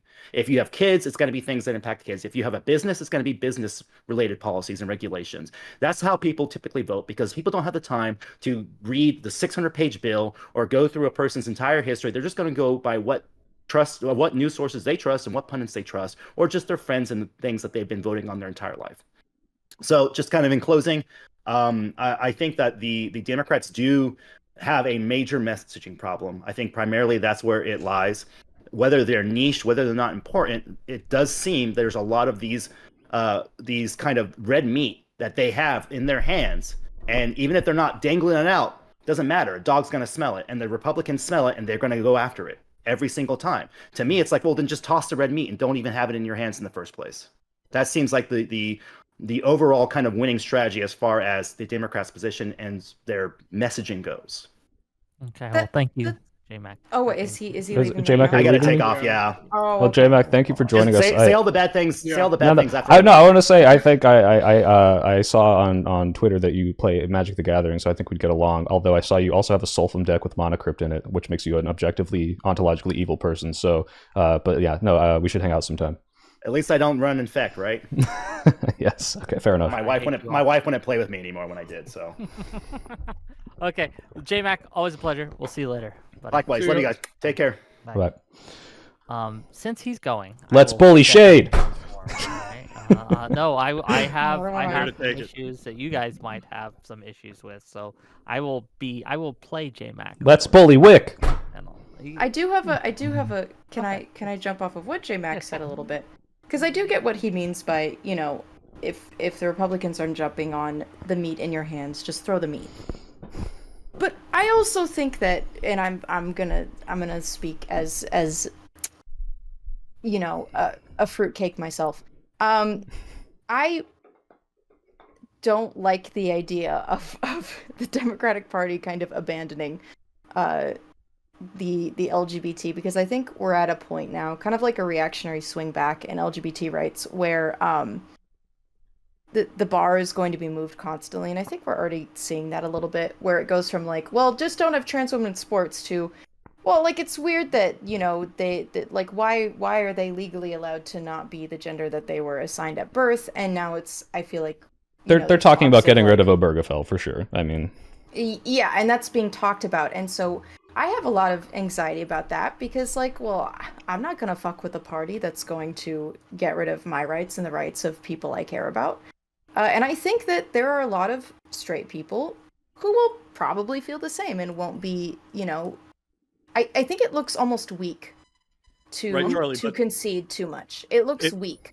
But if the Democrats were to abandon heavy emphasis on the LGBT topic, But their would emphasis you? isn't even Hold heavy. on. Would you then be inclined to vote Republican? No, I just wouldn't vote. Exactly, right. So it proves that if the Democrats put in less emphasis on the LGBT, particularly the transgender issue, which was a catalyst for this election, if they abandoned that, it's not going to really impact their voter base. The issue is, how do we get more voters within our consortium? And you do that by appealing to more centrist positions. wait, she just I said don't she think wouldn't that, but they vote. tried That would clearly impact they their voter tried base. that.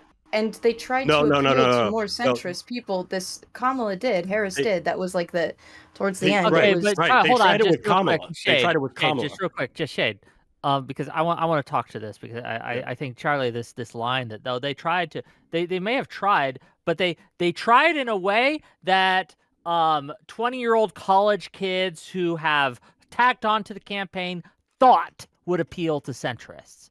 It showed a lack of connection to what actual moderates, center left, center right folks, centrist folks actually want to hear about and actually care about. It's they took a caricature that they had in their heads, and they appealed to that caricature, and they didn't realize that that was just a caricature. They had made up a person, made up a guy to try to appeal to, and that guy may have existed in onesies and twosies, but the broad portion of the moderates just was not. Can you impressed. be more specific? I'm actually very confused. What you're saying? You're saying there are 20-year-old like electoral advisors that invented a man the to interns attack. and shit like that. The I ones thought it who was were Clinton's. They took on Clinton's team, right? okay. There's a few different factors. It's a pretty big coalition. Okay. Right? There's a lot of them, but one of the problems that again, having talked to people who have worked on campaigns, right? Who have worked with electoral canvassing, campaigning, messaging, etc.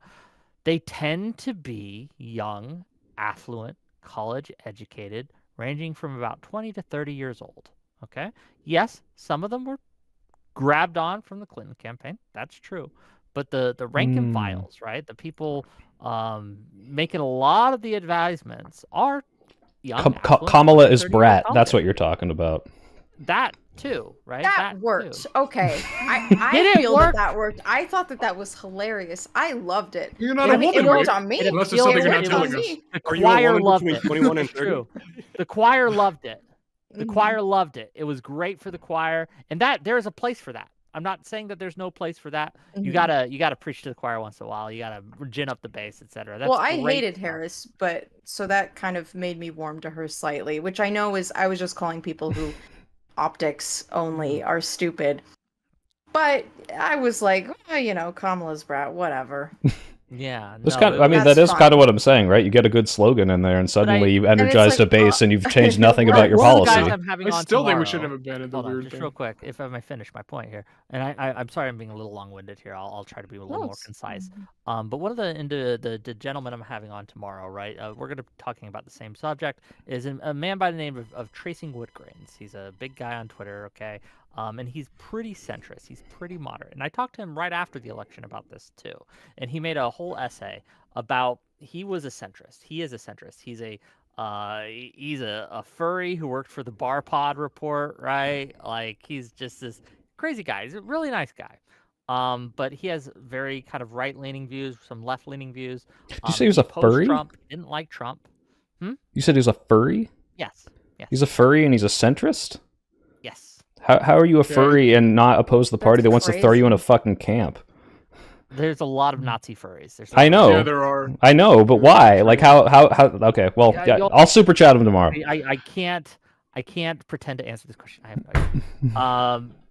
But valid question. He said, right, and he said publicly, right, that all the messaging that was going towards centrists, the messaging that they were trying to appeal to the moderates with, felt false.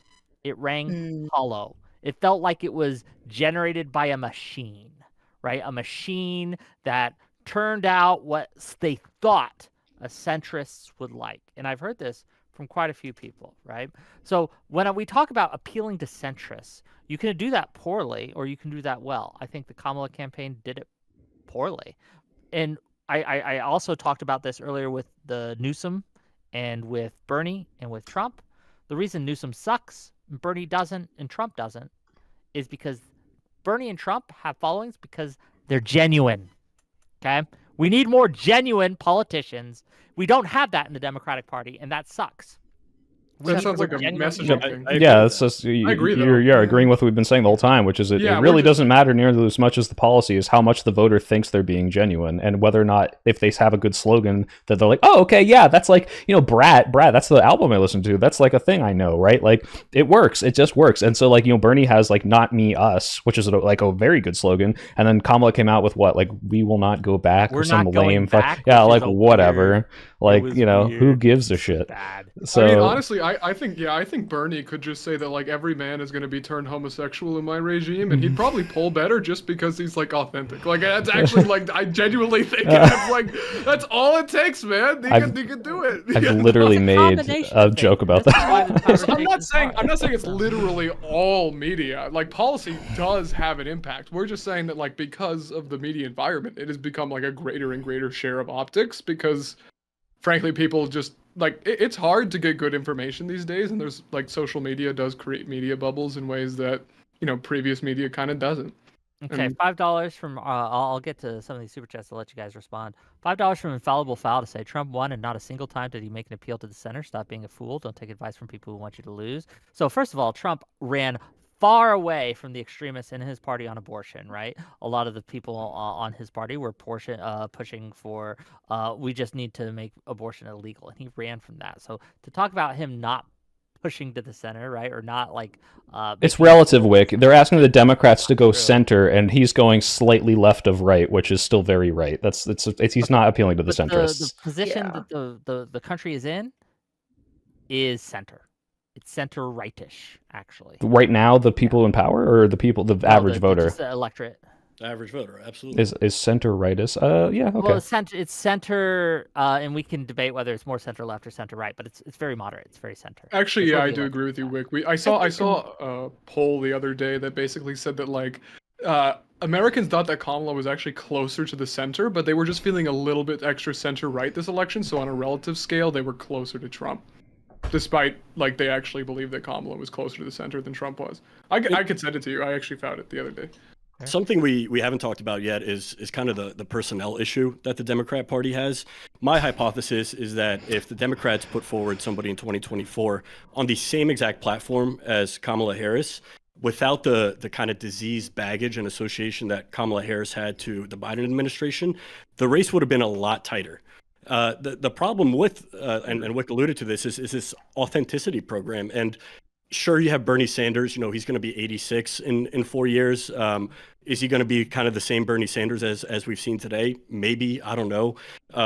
Trump is old, right? I don't think there's any denying that. But then you look at the rest of the roster and you think, who can I put forward that isn't, again, associated with this kind of cancerous baggage that has been associated with the Biden and Clinton administrations or campaigns? And that's where I really struggle. Like, where are you guys going to find these people? And are there any people from your point of view that could really pursue that and bring the Democratic Party back to relevancy? I'm not convinced there's anyone. Well, the reason I said I don't know earlier is because all it takes is one viral clip of a senator, like maybe not Al Green exactly, but going up and saying, "Hey, dipshit, like you're stupid, this is wrong," and like everyone's like, "Holy crap, that's what I've been thinking for 3 years. Why didn't anyone say that?" Like Jasmine Crockett's been doing that. AOC's been doing that. Yeah, and it's actually polling really, really well with the Democrats. Yeah, although AOC I is think rising through the ranks. Yeah. It's polling well. You just lost a popular vote. What are you talking about? with the Democrats, it's polling well. And it's happened after the It election. doesn't matter. You have to appeal to the general American public. I think the general American public sees someone. We just said You we're think that's center right losing? as a public, didn't we?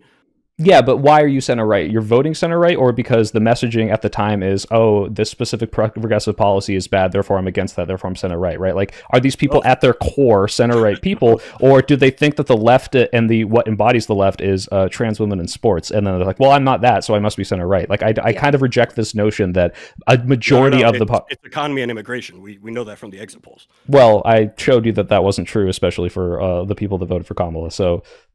Especially for the people who voted for Kamala, exactly. And she lost. Yeah, by a very slim margin. Oh, a monumental margin, excuse me. But yeah. Okay. Clean sweep. Clean sweep. Let me read some more of these super chats. $2 from Tesla Wisconsin to say free Luigi. Yeah, that's another one. I think if someone said, if Tim Walz said that, he'd win the election. Because that's what I think that truly. I'll be very careful. I'll be very careful in the way that I phrase this. Oh, God. Every single working class person that I have talked to about this, except for one, that was my grandpa, everyone said, yeah, free Luigi, which demonstrates that there is a great possibility here. That goes back to your earlier point. Working class solidarity. And about healthcare, though, right? Because all of those people have had some big fucking issue with the private healthcare thing, and you don't have to go up and pardon a murderer because Trump's doing it enough already. You just have to go up and say, "Hey, healthcare sucks right now. I'm gonna fix it. I'm gonna make it so you don't have these insane premiums." And I don't think Kamala talked about that at all. Maybe she said, "At all." Oh, which was we're gonna make it." Failure. Yeah, it's like these things matter to people, and like they don't push it at all. They and Wick, you go back to your question. What do they push on? Like just the generic working class. Hey, I'm gonna make your life better, and Trump did that amazingly. He did an amazing job. I'm going to make prices cheaper. It doesn't matter how he's going to do it. He's not doing it. It doesn't matter how he's going to fix the economy because he's not doing it. It matters that he's saying it and people believe he's going to say it. So if Democrats do that, and I think I have a much better chance of actually accomplishing it, they'll probably win. But let's see if they do it. Well, Trump also had 3 years of a very good economy under him, so there's also precedent and historical context. Yeah, but that was also like the thing about presidents is that like they do kind of, especially if they're only one term, they do kind of inherit the economy of the past president, and I think it takes a bit more than 4 years for things to change. Oh, so wait, are you saying Trump's economy right now is Biden's fault? Let's I don't agree with that. Also the pandemic, which was like a huge global disaster. Well, there are certain things, like the reason I think that the economic forecasts, at the very least, are poor, and sorry, New York Shade, I just disagree with you. The economic forecasts by all the reputable economists out there are poor.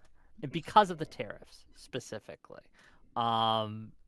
Without the tariffs, it might be different, right? Other policies that he's made, it might be different, but the tariffs historically just One thing an economy and investors like is complete uncertainty 2 weeks ahead of time. that is also another problem. But As a man who runs a small business, I love it. I love just not knowing what the fuck I'm gonna do the next day. I do want to. I do got a little more super chats I want to read, and then I have a comment on the free Luigi stuff because I think if we run on that, we lose. But let's keep going. $5 from Artemis Fowl. The price of eggs and gas dropping is considered vibes now, apparently. $5 more from Joe the Mig. Newsom is a clown who got owned by CNN of all places after lying to Kirk about never using Latinx. Yeah, Democrats need to stop lying when they can get. Just don't do it. Okay, it's really bad. No, just never apologize. Politicians lie. If Gavin Newsom tripled down, if Gavin Newsom tripled down on Latinx, he would win. If he said, "I'm going to say Latinx," I don't give a fuck. Latinx is cool now. I think unironically that polls better than, oopsie doopsie, sorry Charlie Kirk, I didn't mean to use this cringe term. Like, stick on the table and say I'm going to call him Latinx. I don't care. No. Latinx polls poorly among Hispanics. I know. It's not. No. I agree with you. I'm saying that it doesn't matter how dumb the policy is. It matters how you address it with the vibes, and apparently a lot of the American electorate is really for a machismo man who never admits wrongdoing. So it doesn't. You just say, "Nope, I never did that," or you just say, "It's actually cool," or it doesn't matter. It goes back to the baggage, though. Like, Newsom is the epitome of having terrible baggage and bringing it into Trump kind of like reformed. He voted. I mean, he won. It doesn't matter. We're arguing about what is wrong with the Democrat Party. You're saying it. Wait, well, hold on. Again, you're arguing with yourself now. Does it matter or not? Does the baggage of Trump not matter? Apparently, people don't care. So, because a Democrat, the reason. Hold on. I'll make this argument. Let me make. Yeah, exactly. I'll make this argument for you. Democrats actually give a shit when their politicians do things that are bad. Trump voters are coalescing around him because it's a fucking cult. Right, so, name one bad thing about Trump that is not the bump stock ban. The whole crypto scheme that he's engaged with. I think it's terrible. Okay, all right, fair enough. Okay, I retract my statement. I didn't think you would say that. Okay. Charlie, you said you wanted to talk about something?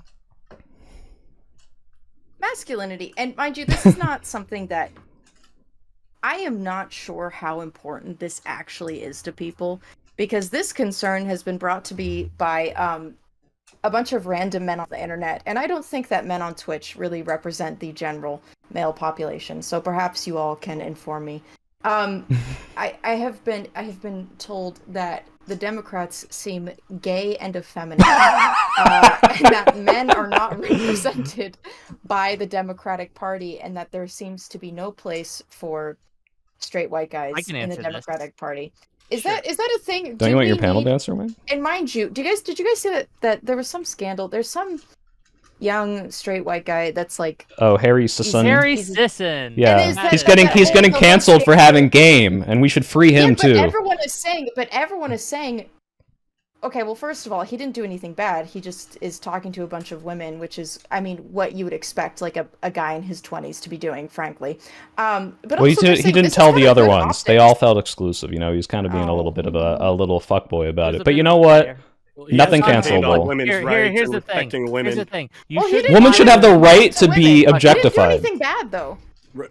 Is talking to multiple women at the same time and leading them on disrespecting or respecting? I think he fucked them. He wasn't leading them on. It's not nice, but it's not like this. I've done that to women. I like women as a whole. I'm not saying that. Oh, that's right. You're gay. If you are messaging, this is to the gentleman in my chat. The gentleman in my chat. This is a lesson you're gonna have to learn. If you're messaging a woman and you think you're the only one she's responding to, you're fucking I agree. Okay, right. Everyone does. Thank you for educating me. Everyone does that. It's like especially when you're in your 20s. That's like a young people thing. Right, but what is his looks messaging good for Dems. I think there's some pretty privilege in the chat right now. A lot of people, they get one message and they think it's the like, holy crap, I am the most specialist person ever. And I think that's what these women felt, because they're like, holy shit, a famous rich person is talking to me, and then they find out they're one of 12 or something, and it's like, oh wow, you really misled me. Although I'm sure this is almost another topic. I don't want to get bogged down into this, but I do want to answer your question. Well, it's about the masculinity. If I may, yes, it's about masculinity. The problem that Democrats may or may not have with masculinity. I think that the problem is that in a lot of people's minds, rightly or wrongly, they do not feel represented, cared about, or welcome in the Democratic Party. Young men especially. They feel like their problems, when they bring them up, they were like, well, women have it worse, so you just need to sit down right now, right? Yeah. You just need to the LGBT stuff where those are the people who are really being oppressed. Right? Sit down while we don't really care about your issues. There's Wick, worse this issues is a out there. perfect example of what I'm talking about, right? So you can say something that is objectively true, like LGBT people are more oppressed than white men. That's just objectively true, okay? They're dealing with more shit right now. They have more laws that are being leveraged against them. Like, they have it harder in general. Not, if you look at, specific case, maybe it's a little different. Maybe you can find, like, Pete Buttigieg is doing way better than a homeless white guy, right? But that's objectively true, but that's terrible messaging. That's terrible. Saying white privilege, it's terrible messaging. Saying, hey, everyone should have healthcare. Hey, everyone should have a better standard of living. That's what you need to do. And that's what, Trump isn't like going out there. He's also not doing id poll, although people in his administration are. He's not saying, I'm going to make it better for white people. He's saying, hey, I'm going to make every American's life better. And that polls really fucking well. So yeah, people feel alienated by the left and being like, oh, sorry, white men need to sit down. Like right now women are speaking. And it's like, look, it's not a good look. It's fucking cringe, and that's why we need to bully women if I again. may, just real quick, the reason this is funny to me is this is next week's topic. I'm currently going to try to start bringing up people next week to talk about specifically this masculinity and bring me back on with base. Is the male loneliness crisis real, right? And we're going to talk about that. So if any of you want to be on that, you can DM me, but that's a separate topic. But does that answer your question, Charlie, about people bringing up and whether we not have a masculinity crisis? It sounds like it. Yes. Because I think there was a couple of years where we were really against guys being dudes. And I don't mean like boys' locker room talk, or I mean a little bit, but I don't mean like people should just be allowed to do awful and evil things. Thank you for the sub, Badger. Oh, continue, please, yeah. But I do think that, yeah, there is kind of, yes, a sense where men don't really have wiggle room on the left for anything. Yeah. Wiggle room or grace. It's a lot of emasculation. True or not, it doesn't matter. Right, look to Harry Sisson. I'll let you go in a second, Shenandoah. I see you, right? We're going to give you the mic in a second. But look at the reaction by the other influencers in the Democratic Party to Harry Sisson. They all disavowed him.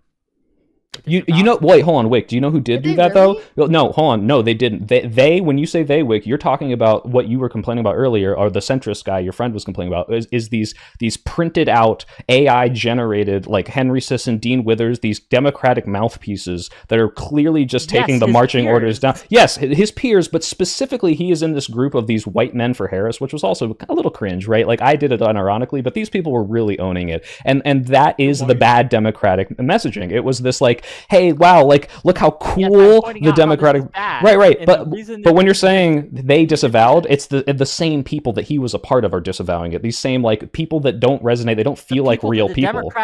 The Democratic Party are putting at the front, right? And influencers. Yes, exactly. Yeah, and that's bad. Yes, these people are bad. Yeah. Okay. Cool. Right? All right. I'm glad we agree. Does that make sense? Well, what I'm saying is, you can look at like these much cooler Democrats in this call who are like, yeah, that's fucking stupid. He should be able to talk to girls, right? And so like that's what needs to happen is we have to have Dean Withers and Harry Sisson needs to be supplanted by a Shen or a Charlie, right, or a Wick, right? Like, this is ridiculous that they go up there and they're like, wow, Biden, he's so cool. I totally relate to him as a 20-year-old. And it's like, shut the fuck up. Like, no one. This isn't resonating with anyone. Like, you're fucking astroturfed. Like, those people need to disappear.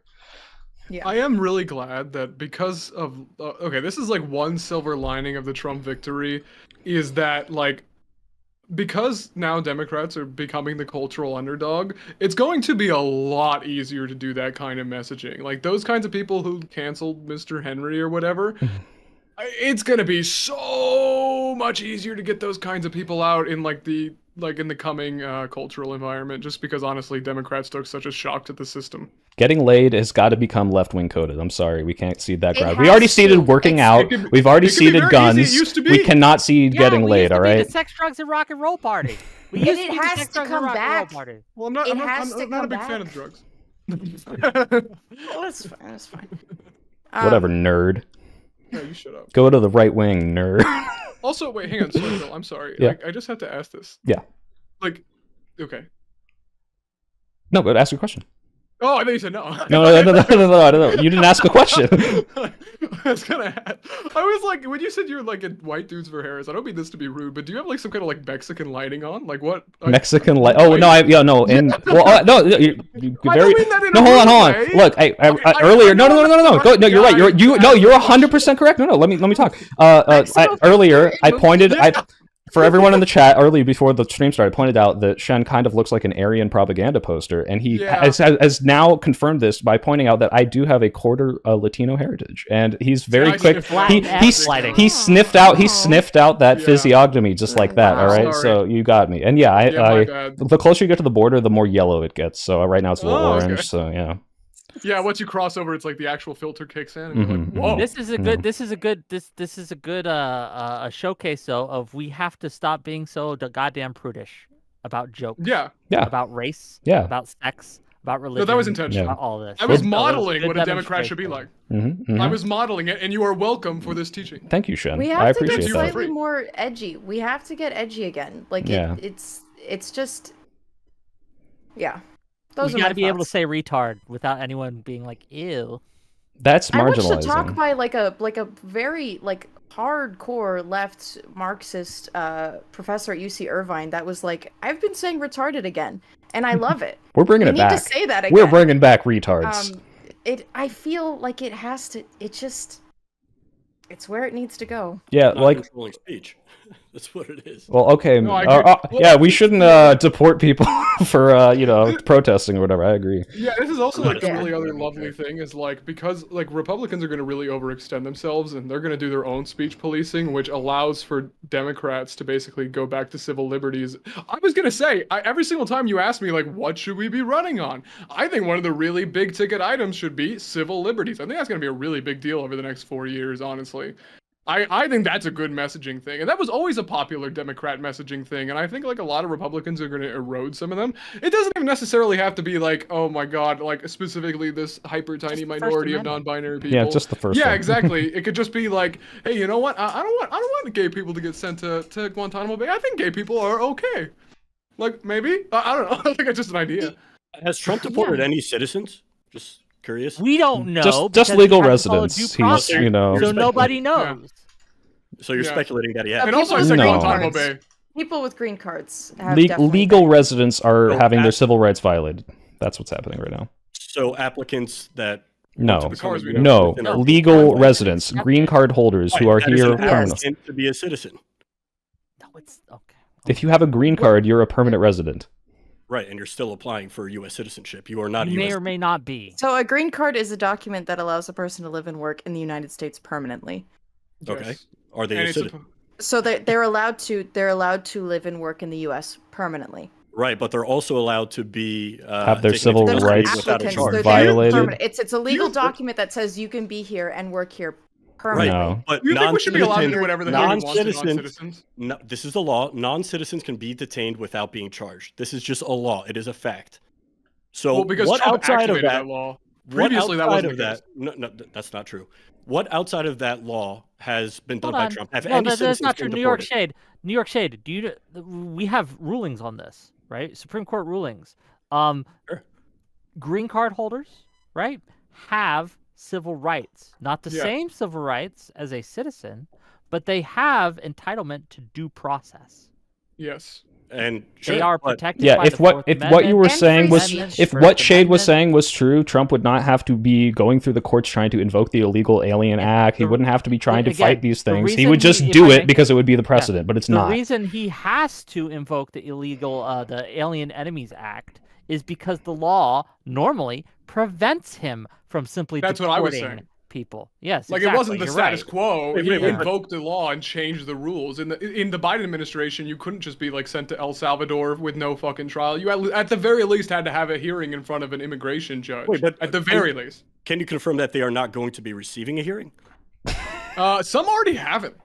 Some already have just been like literally shipped off. But will they? There are some that are already in a different country who have had their civil rights liability for no reasons. They're in a different country. They're in a different country. Is there a law against that? Yes. You can't just say, hey, Yeah, where? Oh my God! Do you want me to cite you the Fourth specifics? Amendment, or the Fifth Amendment, one of the fucking amendments. Which one are you thinking of? No, you can't. Like Average there Republican knowing the are Constitution. people that are being deported who have no charges against them, who are legal residents, who have Who are like a non-citizens. tattoo, no, that have tattoos of like a soccer team or some shit, and it's like this is our immigration's way of identifying whether or not you're in Trento, Aragua, or whatever. And you can literally look the story up. Please go just Google look it. up, man. Right. And This okay, is- so this this is- is the whole optics thing again, because the way that this is interpreted by the general population is that you are also defending the actual criminals and gangbangers. No, I'm defending the innocent person who's being deported. Which is the vast majority of the people that are currently being think most Americans deported. I go to am. trials. Do you know the reason we Even- have even for innocent criminals. until proven guilty? The like They have not gotten our trials. entire legal getting system, trials. our entire legal. They're not. They're in El Salvador, and our entire fucking legal system is built on the idea that we should let 10 criminals go free if it means that we don't lock up one innocent person, and that's why we have the presumption of innocent. Oh my God, are we just gonna play this fucking pedantic game where we Yeah. just I don't know. anyone in this There's country nuance. who is not a permanent citizen is somehow has zero civil rights? Is that what you're implicating or That's not implying? what I'm saying at all. Okay, then I'm why the saying fuck that do you if keep saying it? If you are suspected to be supporting a terrorist organization, it is very clear in the law that for non-citizens you are allowed to be detained without being charged. That it is- No. it is what And it sent to a is. foreign dictatorship? Supporting no he's talking about now the Khalil again and that's not- supporting a terrorist organization as in I am protesting against Israel is not the same fucking thing, and you know it. That's so ridiculous. No. He was protesting in support of Hamas, a deemed terrorist organization. Can you show by us the a United clip of States him of supporting America. Which is also Yeah. the He was handing out flyers elected on- government of. He was Gaza. handing out flyers Sure, that show were us the- authorized by Hamas in association with he the was student not. body that. Yes, he was. His Yes, he was. the only thing, right, that people only have said thing. is that the people who he was associated with were doing that. They Do you had a think- lot of No, people wait, they can I were try? representative people I need- associated with organization. were Wait, doing wait, it. can I- It wait. sure would be nice to have a Representative. trial to see if any of this is actually true. That would be He's nice. getting a trial. Yeah, Shade, wouldn't a He's trial getting a Shade. trial. Shade. No, do you- He's getting a trial. Hold on. The only reason he's getting a trial is because his lawyer put in a habeas corpus evidence of that? declaration to get him that trial. They were have trying to evidence of that? deport him without a trial. Yeah, they were trying their damnedest, and it just became a national news story. So they're giving this one guy a trial to give people a bone. But other people might lose that But gang, it is. after a lot of effort. Can I ask Shade one Yeah, question after a lot before of- you wrap up, please? One question. Okay, one question before I- Shade, if do you think BLM is a terrorist organization, and if so, would someone, if I was a green card holder and I supported them, should I be deported without due process? I think it should have been deemed a terrorist If organization. okay, and so therefore, do you think I should have been deported if I said I think Black Lives Matter? As long as you got due process, which all these people getting deported will be getting. Okay, and if you're so a citizen, by the you're way, a fucking for sure. ridiculous fascist who wants to deport people for supporting Oh, okay. BLM. well, Holy shit! I'm not sure if that's like a free speech thing, man. Like I mean, Well, like no. I'm talking about the sorry. right I think that like people have free destruction. speech and Wait. should just get deported. Should a non-citizen be allowed to do or participate in billions of private property damage of Americans? And Is that what I said? He supported him. Is that what I Yes. said? Did I say I support BLM versus I went and I rioted and I blew up a fucking Target? Those are obviously not the same fucking Yeah, thing, dude. that's a big Yeah, gap, those man. are Wait, very but- different things. Those are But is Trump deporting everybody that supports Palestine? No. Some green card holders. There was Yeah, a he's doing it to specific- some green card holders whose only crime, the only crime is their viewpoint, which again Yeah. flies in the rights of their First Amendment. But How do this you know again, that if the evidence hasn't I come like the forward First yet? Amendment. because that's what the government has said. Yeah, the White House has literally come out and said there's not an actual charge happening. Like you're arguing with the people that you're defending right now. It's fucking They don't need ridiculous. to be charged. They're non-citizen. Oh my god. Yes, that you do. But then we you have just laws. said you don't. believe in due process. We have So, like, laws. I They could be believe in right. due process for American citizens, and I believe. So that you to be don't true believe in for- due process? Could for I? American Could I? citizens? Could I? If I saw an illegal immigrant, if I There saw are- an illegal immigrant, I'm not talking a green card holder, illegal immigrant. Would it be okay if I just cut off their fingers? I was gonna ask the same question. Great minds think alike. yeah. What I rights cannot do they defend it. have?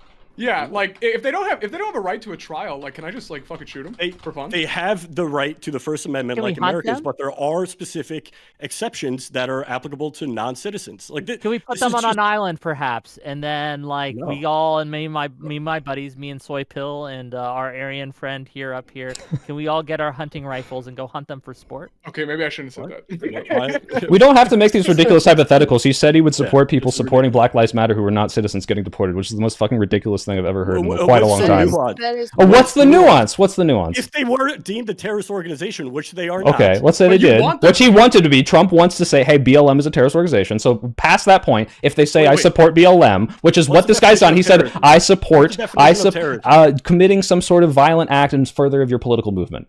Did BLM not do that? What is BLM? The Black Lives Organization. Okay, did the BLM, was there a coordinated effort from the organization to say go here and riot, or did a bunch of people riot in the same time that people protested against a specific thing? It's like millions BLM of people. shirts on. Has Yeah. BLM Sure, BLM whatever. That was a slogan. That was a slogan long before. Is the Trump that campaign was a terrorist an organization because of January 6th? No, obviously not. I would never make that claim because that's ridiculous. Although those people are terrorists, I'm not going to say that the Trump party but itself is terroristic. That's not the same thing. And so to I- say, I would apply the same standard. okay, good. So BLM is not a terrorist organization?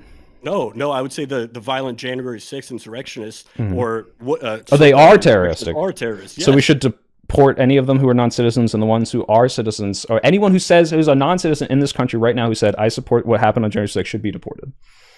No, not I support. It's providing material What assistance. did Khalil do? Providing material assistance. What to a material terrorist assistance did he organization. promote? He handed out flyers on behalf of the student body that was literally getting mandates from a Hamas military. Okay, Like, so it's- if I retweet, I love BLM, should I be deported if I'm a non-citizen?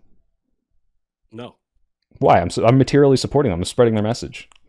no, I'm think you're- retweeting their Hold on, flyer. let's be more specific. Hold on. I'm handing out a BLM New York flyer. Shade. Hold on. Stop. New York Shade. Say I was a non-citizen, green card holder, non-citizen, right? And I retweet the group who protested at Columbia University campus. They say we should divest from Israel, and I retweet that. Should I be deported? No, because that's not material support for Hamas. I mean, it's literally defunding the country that is fighting Hamas, which is helping Hamas's war effort. So you could very easily make an argument that it's helping Hamas. Yeah, but it's not practically. It's literally practically helping Hamas. Because the opposing side of the war that is happening right now will have less money to have bombs to kill them. It is helping Hamas. If you are a non-citizen and you are providing material support for a terrorist organization, you should be I'm not deported. really point seeing blank, where period. I'm doing some research right now. I'm not really seeing like where he He did. provided material No. support to Hamas. he He didn't. was an intern for UNRWA at one point, but that's Yeah, not they're a real clean terrorist- organization. I You mean, ever volunteered for the Trump campaign? Have I volunteered for the Trump? No, I have not. Okay. I'm fairly certain. To be honest, like, as I said again, it would be sure as hell nice if and he is getting a trial, thank God, because of the public pressure. But like, without that, can you imagine? Like, the facts of this case were not at all established. Nobody had any evidence that he was like giving money to Hamas or something. Also, why aren't pamphlets protected under the First Amendment? That's They like are. a classic. Yeah, that's the press. I was gonna say that's like a classic. There is freedom an of speech. exception. You guys, there's an exception for non-citizens. There is not. On the first, There's yes, there not. is. Yes, there is. There is not. It's free speech for everyone. I'm What sorry. Material support We for have- a terrorist okay, organization. What There was material a- support? Serious? If There he was was- giving he was them money, handing out- I'd be like, get the guy out of here. Yeah, if he was You can funding have a Hamas, I would agree with non-citizen, you. An immigrant who Okay, came here hold on, legally, hold on, they hold can on, get hold on. up and say, I support getting rid of Israel and nothing should happen to them. That's Okay, their so First if- Amendment right. If Mahmoud Khalil supported or was handing out flyers that supported the If he messaging was, of ISIS if he was, Which or there's Al no mention Qaeda, of, by the way. I That's literally also cannot protected by find freedom of any speech. Yeah, he- mention. not of hasn't that. passed out not for flyers. non-citizens. he didn't pass out any of the flyers supporting Hamas. But He even was if a he did, it would representative for a still student not- organization that literally espoused the political will of Hamas. Like, he's a What representative. part of the Okay, what that's part not- of the that's political will of No, Hamas? There's a that's huge still difference free between speech, dude. agreeing That's with still them free and speech. He was being a an representative, agent of a Hamas. representative, an agent for an This organization. is so vague. representing I don't Hamas. Yeah, if you're 2 Okay, degrees of so- separation away from Hamas, then you should definitely be deported. Apparently, so like Okay. you support an org that maybe is- vaguely Yes, supports some as of a their non-citizen, platforms. You should Have- get the fuck out of the country if you're Jesus supporting Christ. a terrorist organization. I would We have- gladly we switch have- you in Khalil's places. Okay, Okay, fair. I'm We a have citizen, so you we can't. have we have gone off the deep end. Not that There's that a lot stopped to us. talk about. I love you all, but I don't want to hear. I'm not love lost. me? I won't hold you hostage on my panel. Okay, right? We won't do that today. I want to give all of you. But you will a conscript chance. us, you I want to fascists. give all of you a chance to tell people who you are, where they can find you, and gang, I have links to all these lovely individuals, and thank you all for coming, including J Max, who's no longer with us. He didn't die or anything. He just. But anyway, High stakes. My YouTube description. You can click on those links if you've enjoyed this show. Okay, if you've enjoyed, well, and I'm gonna give them all closing statements. Don't worry. But if you enjoyed this conversation, which I did, I thought it was great. You hit that like button, you hit that subscribe button, you hit that follow button if you're watching on Twitch or on Kick or what have you.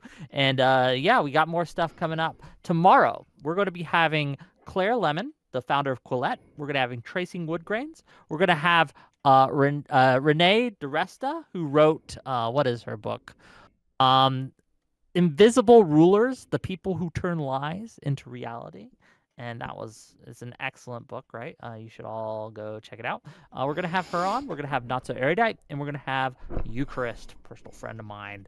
And we're gonna be talking about the same subject, but from a more professional standpoint. This was the normies, and now we're gonna have the professors and stuff like that tomorrow. So check it out, 6 p.m. Eastern tomorrow. Tune on in. Let's start with Soypill, and we'll end with Charlie. Soypill.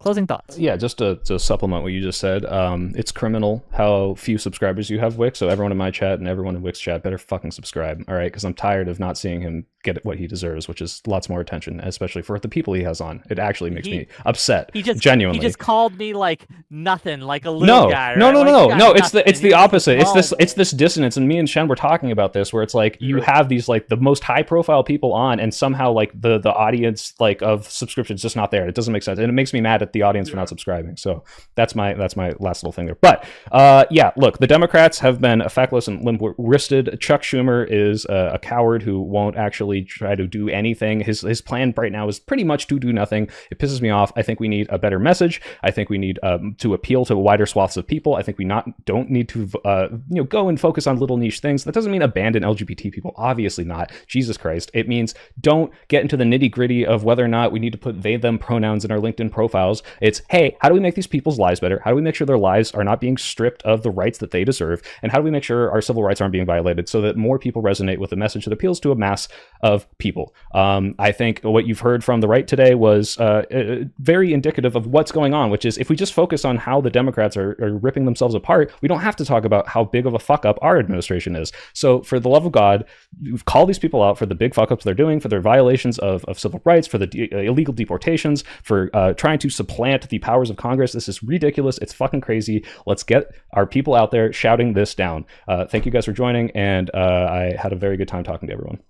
No, always a pleasure. So you can check him out. I got a link to his stuff in my YouTube descriptions. Click on that. Shenandoah, thank you for being here. I think you were a wonderful guest, by the way. You did not fuck it up. So I tried my best. And he clocked me perfectly. So true. I did. Yep. I know. I got that big old Aryan sniffer. Closing thoughts. I called it. Anyway. Fuck you, Soypill. I don't know how to follow that up. That was a really good summary of a really. That was like most of my points, pretty much. I guess I'll keep it simple for the sake of brevity, because who doesn't love a good brevity? My principal problem with the Democratic Party is that their messaging is absolutely fucked, and I would just love to see way more fighters in this Democratic Party. I don't want any more cuck Schumers. I want some goddamn warriors. That's what I want out of my Democratic Party. And yeah, they could go left or a little bit right on social issues. I don't even think that's going to matter. I think what's really going to define the Democratic Party in the next 4 years is if they capitulate or if they give it their goddamn all and fight till the end. So that's what I'm fucking praying for. Thanks for having me on. It was great. I had fun. No, thank you for being here. Check him out. I got a link to his stuff in the YouTube description, so click on that link, give him a follow and all that. Appreciate you. New York Shade, please. Yeah, no, thank you everybody for the time today. Really doubling down on Soy Pill's comments. Give Wick a follow. He's completely underappreciated in the space and has Oh, huge come names on, you can coming suck in my all the dick later. time. Come on, get to your closing. All right, I'll see you in 5 minutes. But look, at the end of the day, the Democrats they have an authenticity problem, and they need to be able to actually sell policy. And what we saw in the last election is a policy framework that is completely misaligned with the general interest of the American people. So if they can fix both of those issues, they have a pathway back. But everything we've seen right now is them doubling down on everything that's really been failing them. And look, I think competition is a core benchmark of capitalism. Competition breeds excellence, and if we let Republicans get too unwieldy, there's going to be issues, and I'm happy to admit that. So it is in our best interest to have a strong strong and competitive Democratic Party, and it's my hope that Democrats are able to introspect and right size rather than doubling down on everything that's gone wrong. Okay, thank you for being here. I've linked to his socials and his channel in my YouTube description, and I really do appreciate your perspective. So thank you for being here. Last but certainly not least, first time guest on my channel as well. Hopefully not last time. Hope we didn't throw her off completely and scare her off. No, Charlie, go ahead. I had a blast. Thank you, Wick, for having me on. I'm always surprised when I'm invited to these things because I'm not sure if my internet presence necessarily aligns with debate panels, but I had so much fun. This was a lot of fun. I liked it. Would love to come back. Closing thoughts. I think that honestly, I feel like the Dems might not even have to do anything because I anticipate that the economy is gonna. So they could do nothing, but that means more fuck ups in the future. I agree with Shenandoah, Soy Pill, and New York Shade. I think they need to double down. I think they need to fight. And yeah, those are my thoughts. Thank you for having me. No, thank you for being here. Really appreciate you. Gang, her stuff is in my YouTube description. Click on it if you want. So we're gonna rate out Not So Erudite. So what you're gonna tell her is this is a hate raid. And tell her we'll see you tomorrow, but make it really weird, okay? Make it as weird as possible. That's what we're gonna do. Oh, don't. Everyone go no, type not that 1. weird. Type Don't be- 1 in don't the be chat. Everyone that type 1 in the weird. chat when you No, go no, in. no, no, no, no, no. Okay. But course anyway, not. I'll see you guys later. Wait, bye-bye, everyone. Bye bye. Bye bye, Wick. Bye.